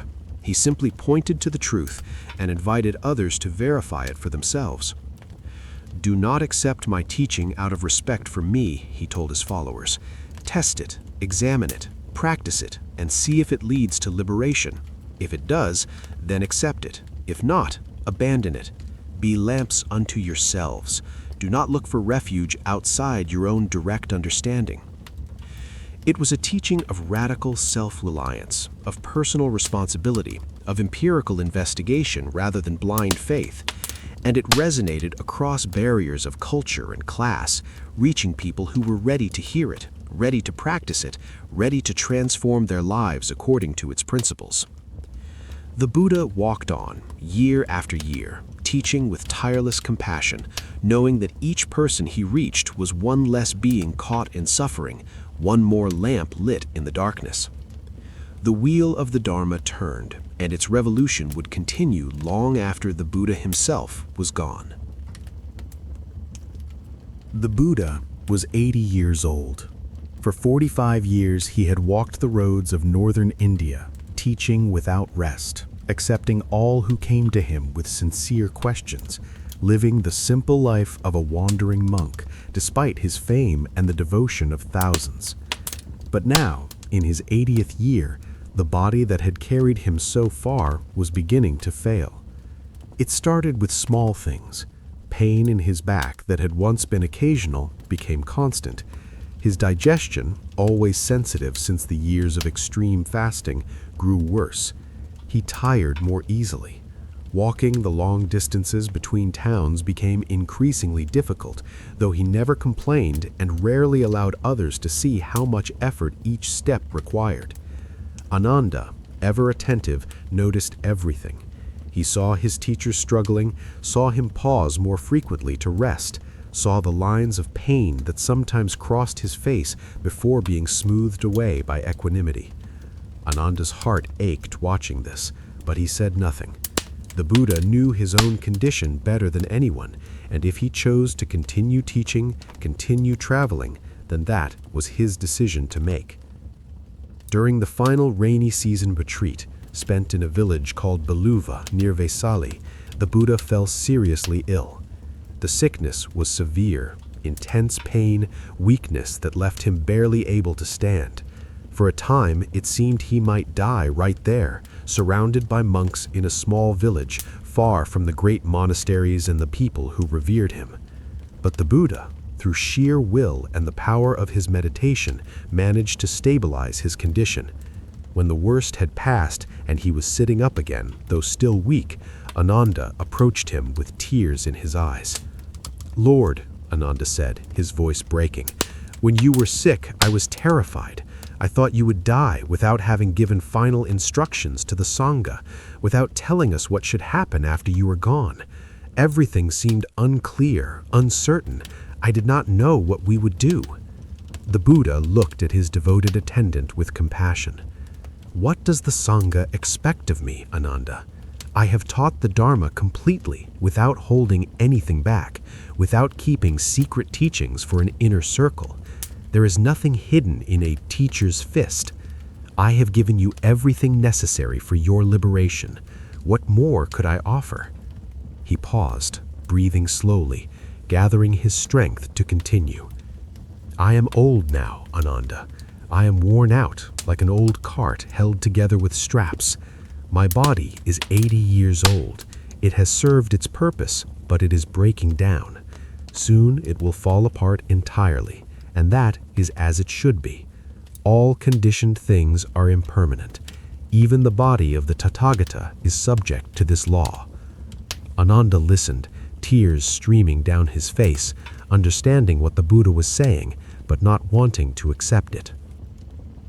"Therefore, Ananda, be islands unto yourselves, be refuges unto yourselves, with no other refuge. Let the Dharma be your island, your refuge, with no other refuge. How does one do this? By remaining established in the contemplation of the body, feelings, mind, and mental qualities, ardent, clearly comprehending, mindful, having put away greed and distress with regard to the world." The Buddha's message was clear. Do not look to him as a permanent authority. He was simply a teacher who had pointed the way. Each person must walk the path themselves, must verify the truth through their own practice and understanding. When he was gone, the Dharma itself would be the teacher, and each practitioner's own direct experience would be the authority. After the rainy season, despite his weakness, the Buddha decided to continue traveling. There was a restlessness in him, a sense that there were still places to visit, still teachings to give, still people who needed to hear the Dharma before the end came. Ananda tried to dissuade him. "Lord, you are not well. Would it not be better to remain in Vesali, to rest, to let the body recover as much as it can?" But the Buddha was adamant. "There is work to be done, Ananda. While this body still functions, while the voice still works, the teaching must continue. There will be time for rest soon enough. Infinite time." And so they set out, the Buddha, Ananda, and a small group of monks, on what would be the final journey. They traveled slowly, stopping frequently. The Buddha continued to teach whenever people gathered, but his discourses were shorter now, his voice not as strong as it once had been. Yet the message remained clear, the wisdom undimmed by physical decline. At one stop, in a village called Pava, a metal worker named Kunda invited the Buddha and the monks to his home for a meal. Kunda was honored beyond measure that the great teacher had accepted his invitation. He prepared the best food he had, including a dish called Sukaram Madala. Its exact nature has been debated for centuries, but it was something special, something Kunda wanted to offer to show his devotion and respect. The Buddha accepted the meal, but something in it did not agree with his already fragile system. Perhaps the food had spoiled slightly in the heat, or perhaps his digestive system was simply too damaged to handle rich food anymore.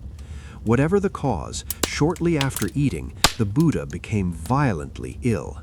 The pain was intense, sharp, and relentless.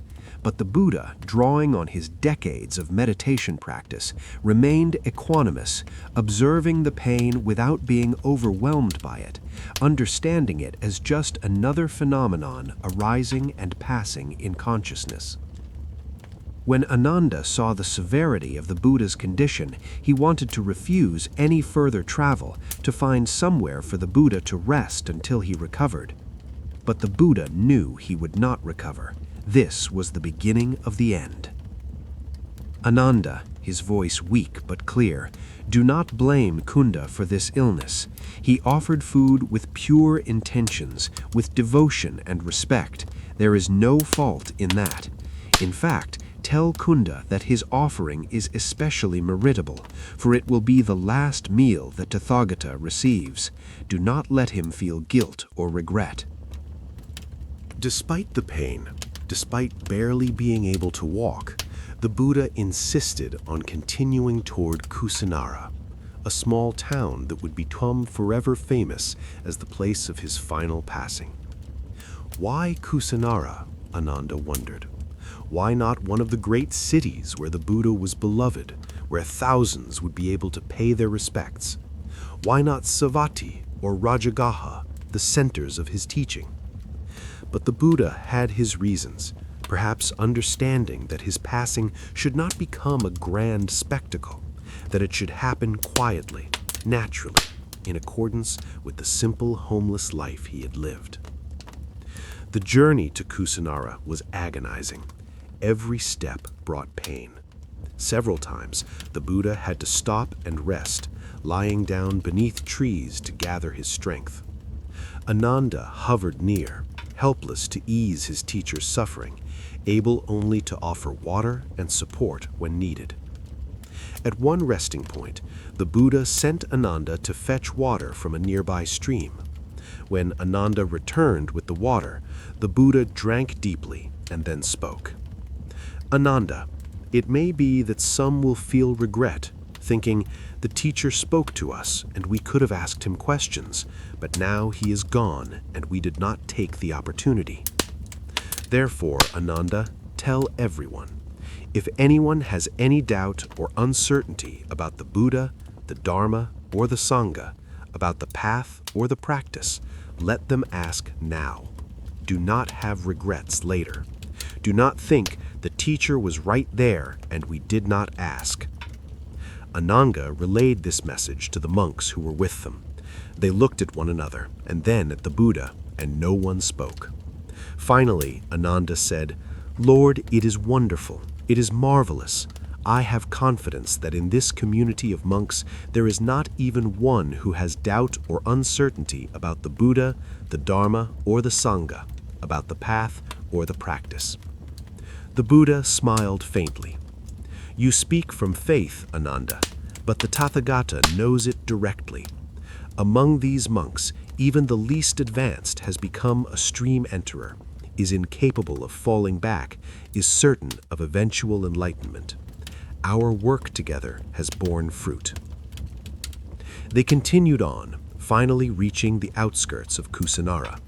The Buddha directed them to a grove of sal trees, the same species under which he had been born 80 years earlier. The grove belonged to the Malla clan who ruled this small territory, and it was called the Upavatana Grove. "Ananda," the Buddha said, his voice now barely above a whisper, "prepare a resting place for me between those twin sal trees. Arrange the mat with the head pointing north. I am tired, Ananda. I am very tired." Ananda, moving quickly despite his own exhaustion and distress, prepared the resting place as instructed. He folded the Buddha's outer robe to make a pillow and helped his teacher lie down on his right side in the lion's posture, one leg resting on the other, the hand supporting the head, a position of alert rest rather than ordinary sleep. The sal trees, though it was not their season for flowering, suddenly bloomed. Blossoms fell like snow around the Buddha, covering them with their petals, filling the air with fragrance. It was as if nature itself was paying respects, honoring the passing of one who had understood its deepest laws. Ananda stood nearby, overwhelmed with grief. The Buddha, seeing his beloved attendant's distress, spoke gently. "Ananda, do not grieve. Do not lament. Have I not told you that we must be separated from all that we love and find dear? How could it be otherwise? Everything born, everything created, everything conditioned is subject to decay and dissolution. How could it not pass away? For a long time, Ananda, you have been in my presence with loving kindness in your actions, your speech, and your thoughts, beneficially, blessedly, wholeheartedly, and without measure. You have done well, Ananda. Continue to strive with diligence, and soon you too will be free from all defilements." Ananda turned away, leaning against a tree, weeping.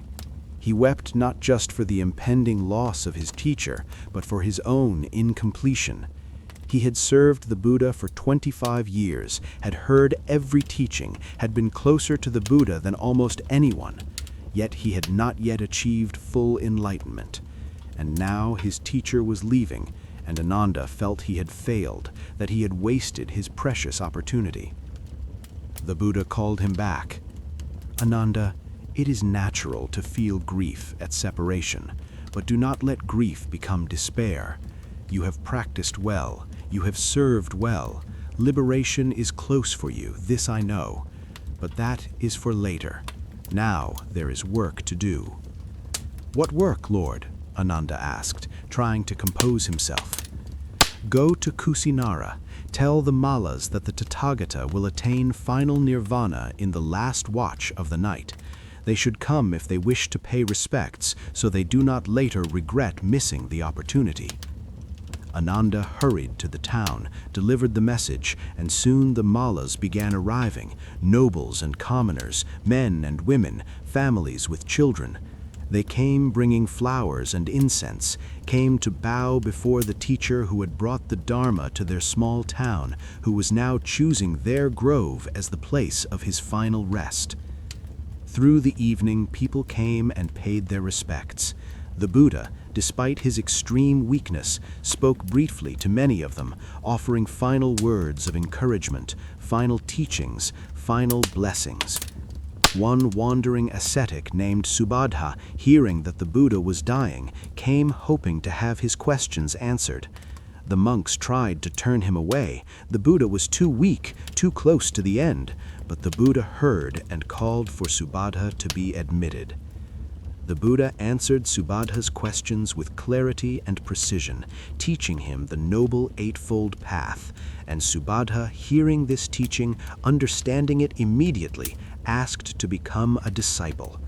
The Buddha accepted, and Subhadha became the Buddha's last direct disciple, the final person to hear the teaching from the lips of the Awakened One himself. As the night deepened, as the last watch approached, the Buddha turned to Ananda one final time. "Ananda, it may be that you will think, the teacher's instruction has ceased, now we have no teacher. But you should not see it this way. The Dharma and the discipline I have taught and pointed out to you will be your teacher after I am gone." He paused, breathing slowly, each breath now an effort. "And Ananda, if the Sangha wishes, they may abolish the minor and lesser training rules after I am gone." Then, gathering his remaining strength, the Buddha addressed all the monks present. "All conditioned things are subject to decay. Strive on with diligence." These were his last words. Vyadhadama sankhara apamadena sampadeta. All conditioned things are subject to decay. Strive on with diligence. The final teaching, given with the final breath. The Buddha closed his eyes and entered into deep meditation, progressing through the jhanas he had mastered so many decades before, ascending through ever more refined states of consciousness, and then, finally, between the third and fourth jhana, with his mind perfectly clear and his understanding complete, he passed beyond. It was the full moon night of the month of Vaisak. The Buddha had been born on a full moon night, had achieved enlightenment on a full moon night, and now, on a full moon night, he passed into final nirvana. The Buddha, the Awakened One, the Enlightened One, the Tathagata, the teacher of gods and humans, was gone. His work was complete. The moment of the Buddha's passing was utterly still. There was no dramatic departure, no celestial fanfare, no supernatural signs, beyond the ordinary miracle of a human being peacefully releasing life after 80 years of existence. The sal blossoms continued to fall. The moon continued its arc across the sky. The night air remained soft and fragrant. But something fundamental had changed. The being who had spent 45 years teaching the path to liberation, who had walked thousands of miles to share what he had discovered, who had transformed countless lives through wisdom and compassion, that being was no longer present in the way he had been just moments before. The body remained, lying peacefully in the lion's posture between the twin sal trees, but the consciousness that had animated it, the awareness that had seen so deeply into the nature of reality, had passed beyond the cycle of birth and death into that which cannot be described, the deathless, the unconditioned, the peace beyond all understanding. This was Parinirvana, not merely death, but the final liberation of one who had already been liberated in life. The Buddha had achieved enlightenment 45 years earlier under the Bodhi tree.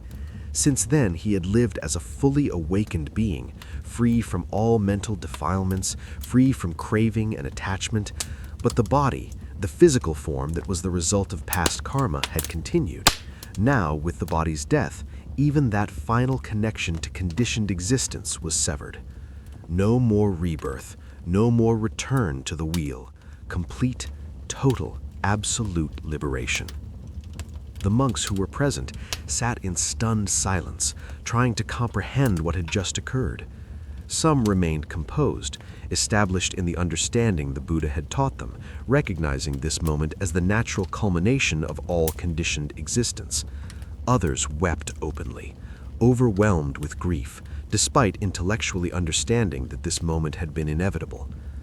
Ananda collapsed, overcome with sorrow.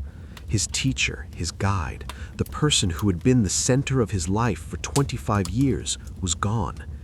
The voice that had answered every question, the presence that had radiated such peace and wisdom, the being who had seemed somehow more real, more alive than anyone else, extinguished like a flame when its fuel is exhausted.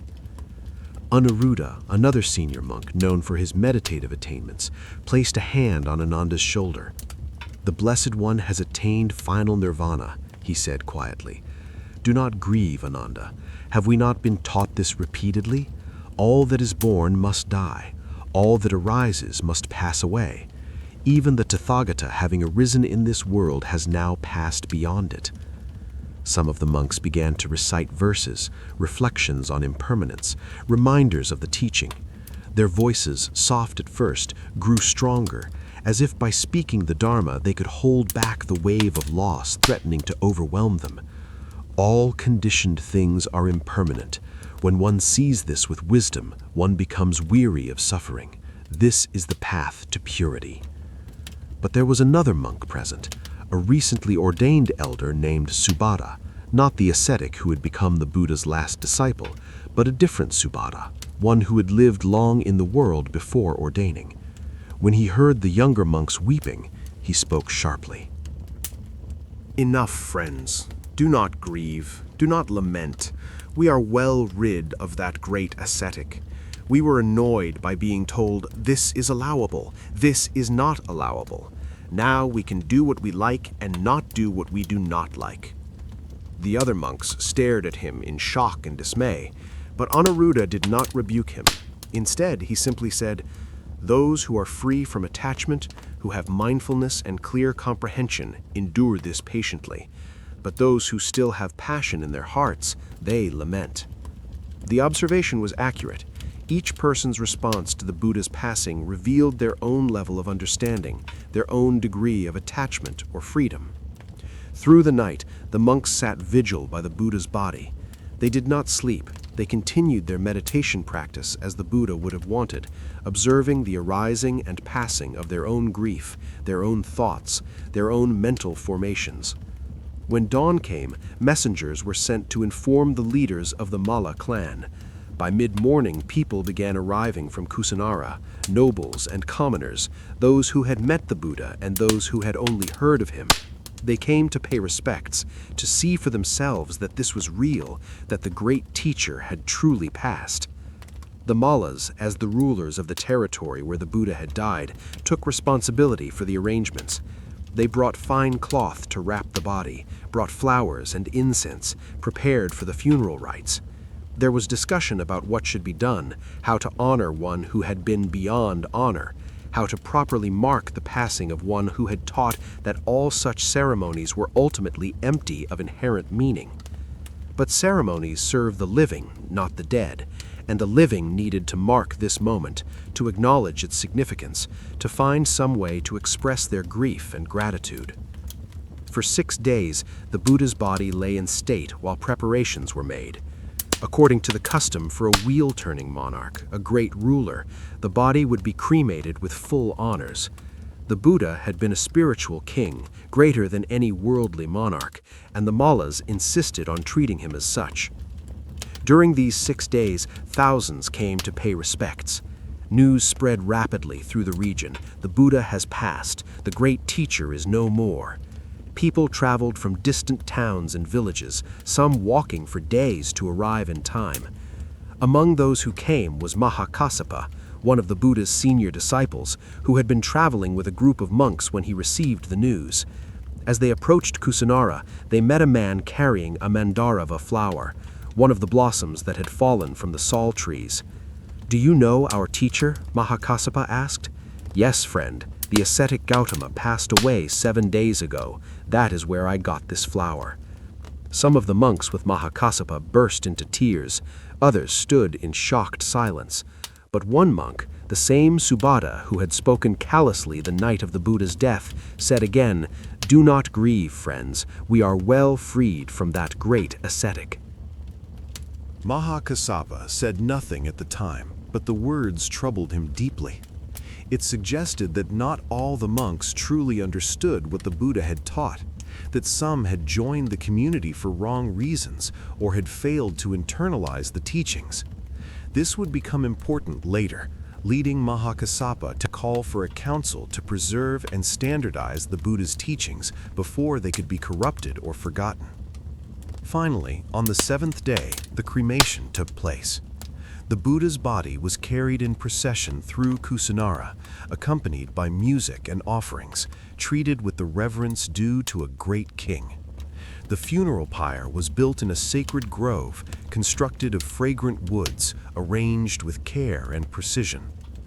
The body, wrapped in layers of cloth, was placed upon the pyre, and then, according to the texts, the fire ignited spontaneously without anyone applying flame. Whether this was literal truth or symbolic expression of the idea that the Buddha's death was natural and perfect, requiring no external intervention, is less important than what it represents. This was not a tragedy, but a completion. The fire burned through the day and into the night. The monks sat in meditation around the pyre, watching the flames consume what remained of their teacher's physical form. They reflected on impermanence, on the nature of the body as merely conditioned elements temporarily gathered together, now dispersing back into the fundamental forces from which they had arisen. When the flames finally subsided and the ashes cooled, the monks found that the Buddha's bones had not been completely consumed. Relics remained, fragments of bone, teeth, other remains that the fire had transformed into something resembling precious stones, glowing and pure. These relics immediately became objects of veneration. The Mallas claimed them as rightfully belonging to Kusinara, the place of the Buddha's death. But representatives from other kingdoms arrived, each arguing that they too had a claim. The Buddha had taught in their lands, had stayed in their monasteries, had followers among their people. A dispute arose, passionate and potentially violent, over who would possess the Buddha's relics. It took a wise Brahmin named Drona to resolve the conflict. He divided the relics into 8 portions, giving one to each of the claimants. The vessel that had held the relics was given to another group, and even the ashes from the cremation fire were given to yet another. Stupas, memorial mounds, were built to house these relics across northern India. They became pilgrimage sites, places where people could come to remember the Buddha, to pay respects, to practice the teachings he had given. The Buddha himself had said that one who saw the Dharma saw him, and one who saw him saw the Dharma, meaning that his physical presence was less important than the truth he taught. But humans are embodied beings, and physical markers help us remember, help us connect, help us ground abstract truths in tangible reality. The meaning of Parinirvana rippled outward from that grove in Kusinara, changing form as it encountered different minds and hearts. For some, it was simply the end of a great teacher's life, sad but natural, the way all lives must end. They mourned as one mourns any death, then returned to their lives carrying the Buddha's teachings as best they could. For others, especially the monks and nuns who had devoted themselves completely to the path, it was a more profound loss. The Buddha had been their guide, their refuge, their living example of what full awakening looked like. Without his physical presence, they would need to rely more completely on their own practice, their own understanding, their own ability to verify the truth through direct experience. But paradoxically, the Buddha's death also forced a maturation of the community. As long as the teacher was present, there was always the temptation to defer to his authority, to ask him questions rather than investigating deeply for oneself. Now, with the Buddha gone, each practitioner had to take full responsibility for their own liberation. They had to become, as the Buddha had instructed, lamps unto themselves. In a deeper sense, Parinirvana represented the ultimate teaching of impermanence and not self. Even the Buddha, the awakened one, the Tathagata, the being who had seemed somehow beyond the ordinary, was subject to the law he had taught. His body aged, sickened, and died. The conditioned form called the Buddha arose, existed for 80 years, and passed away. This was not a failure of enlightenment, it was its confirmation. Enlightenment did not mean transcending the body while living in it. It meant understanding the body's nature so completely that one was not caught by it, not identified with it, not thrown into suffering when it inevitably deteriorated and died. The Buddha had taught that there was no permanent self, no unchanging essence that persisted through time. Even consciousness itself was not a fixed entity, but a process, a flow, a continuum that arose in dependence on conditions. What, then, died when the Buddha died? What was lost? Only the particular configuration of elements, earth, water, fire, and air, that had constituted that specific body-mind. The wisdom the Buddha had realized did not die, for wisdom is not a possession, but a way of seeing, a quality of awareness that any being can develop. The path he had taught did not die, for it was not dependent on his physical presence, but on the universal truths he had articulated. The Dharma did not die, for truth does not come into being or pass away, it simply is, waiting to be discovered by each generation anew. What died was only what was always already dying, the conditioned, the impermanent, the constructed. What remained was what had always been there, the possibility of awakening, the potential for liberation, the truth that suffering can be understood and transcended. For his most advanced students, those who had achieved deep realization, the Buddha's Parinirvana was not the end, but a final teaching. It demonstrated everything he had taught about clinging and letting go. To cling to the Buddha's physical form, to his presence, to the security of having a living teacher, this was just another form of attachment, another way suffering arose from grasping. To truly honor the Buddha meant to let him go, to release him to his final peace, to allow his death to be what it was, natural, complete, perfect in its timing. And yet, for all their understanding, for all their practice, the monks and nuns wept. Not because they did not understand impermanence, but because understanding does not immediately erase the heart's response to loss. Love does not disappear with enlightenment. It is purified, transformed into a compassion that does not cling, but does not cease to care. So they wept, and they meditated, and they practiced, and they spread the teachings. They wept because they were human, because grief is the natural response to separation from what we love. And they practiced because they were dedicated to the path, because the Buddha had shown them that liberation was possible, and because the best way to honor him was to continue the work he had begun. In a grove of sal trees, the same species under which he had been born, the Buddha's physical form was released. Born under the sal trees, died under the sal trees, the circle complete, the wheel come full round. But in another sense, nothing had ended at all. The teaching would continue, the Dharma would spread, the path would be walked by countless beings across continents and centuries yet to come. The Buddha had been a man, born like all men, subject to aging and death like all beings. But what he had discovered, what he had taught, what he had demonstrated through 45 years of selfless teaching, that was timeless. The body in the grove had passed, but the light that body had carried continued to shine, reflected in every practitioner who walked the path, every being who heard the teachings and verified them through direct experience, every person who looked at suffering and refused to accept it as inevitable, who asked, "Is there a way out?" and found the courage to seek the answer.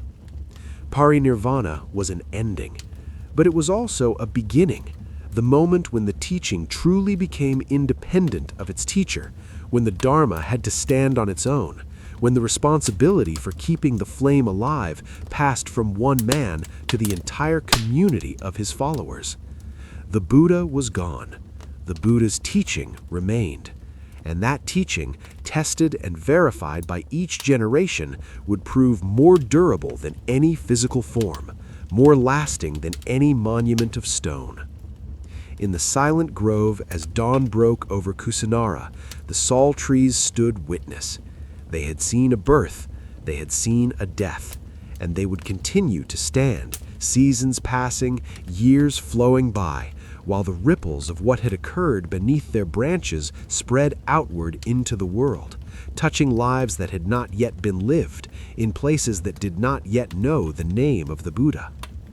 All conditioned things are subject to decay. Strive on with diligence. The teaching was complete.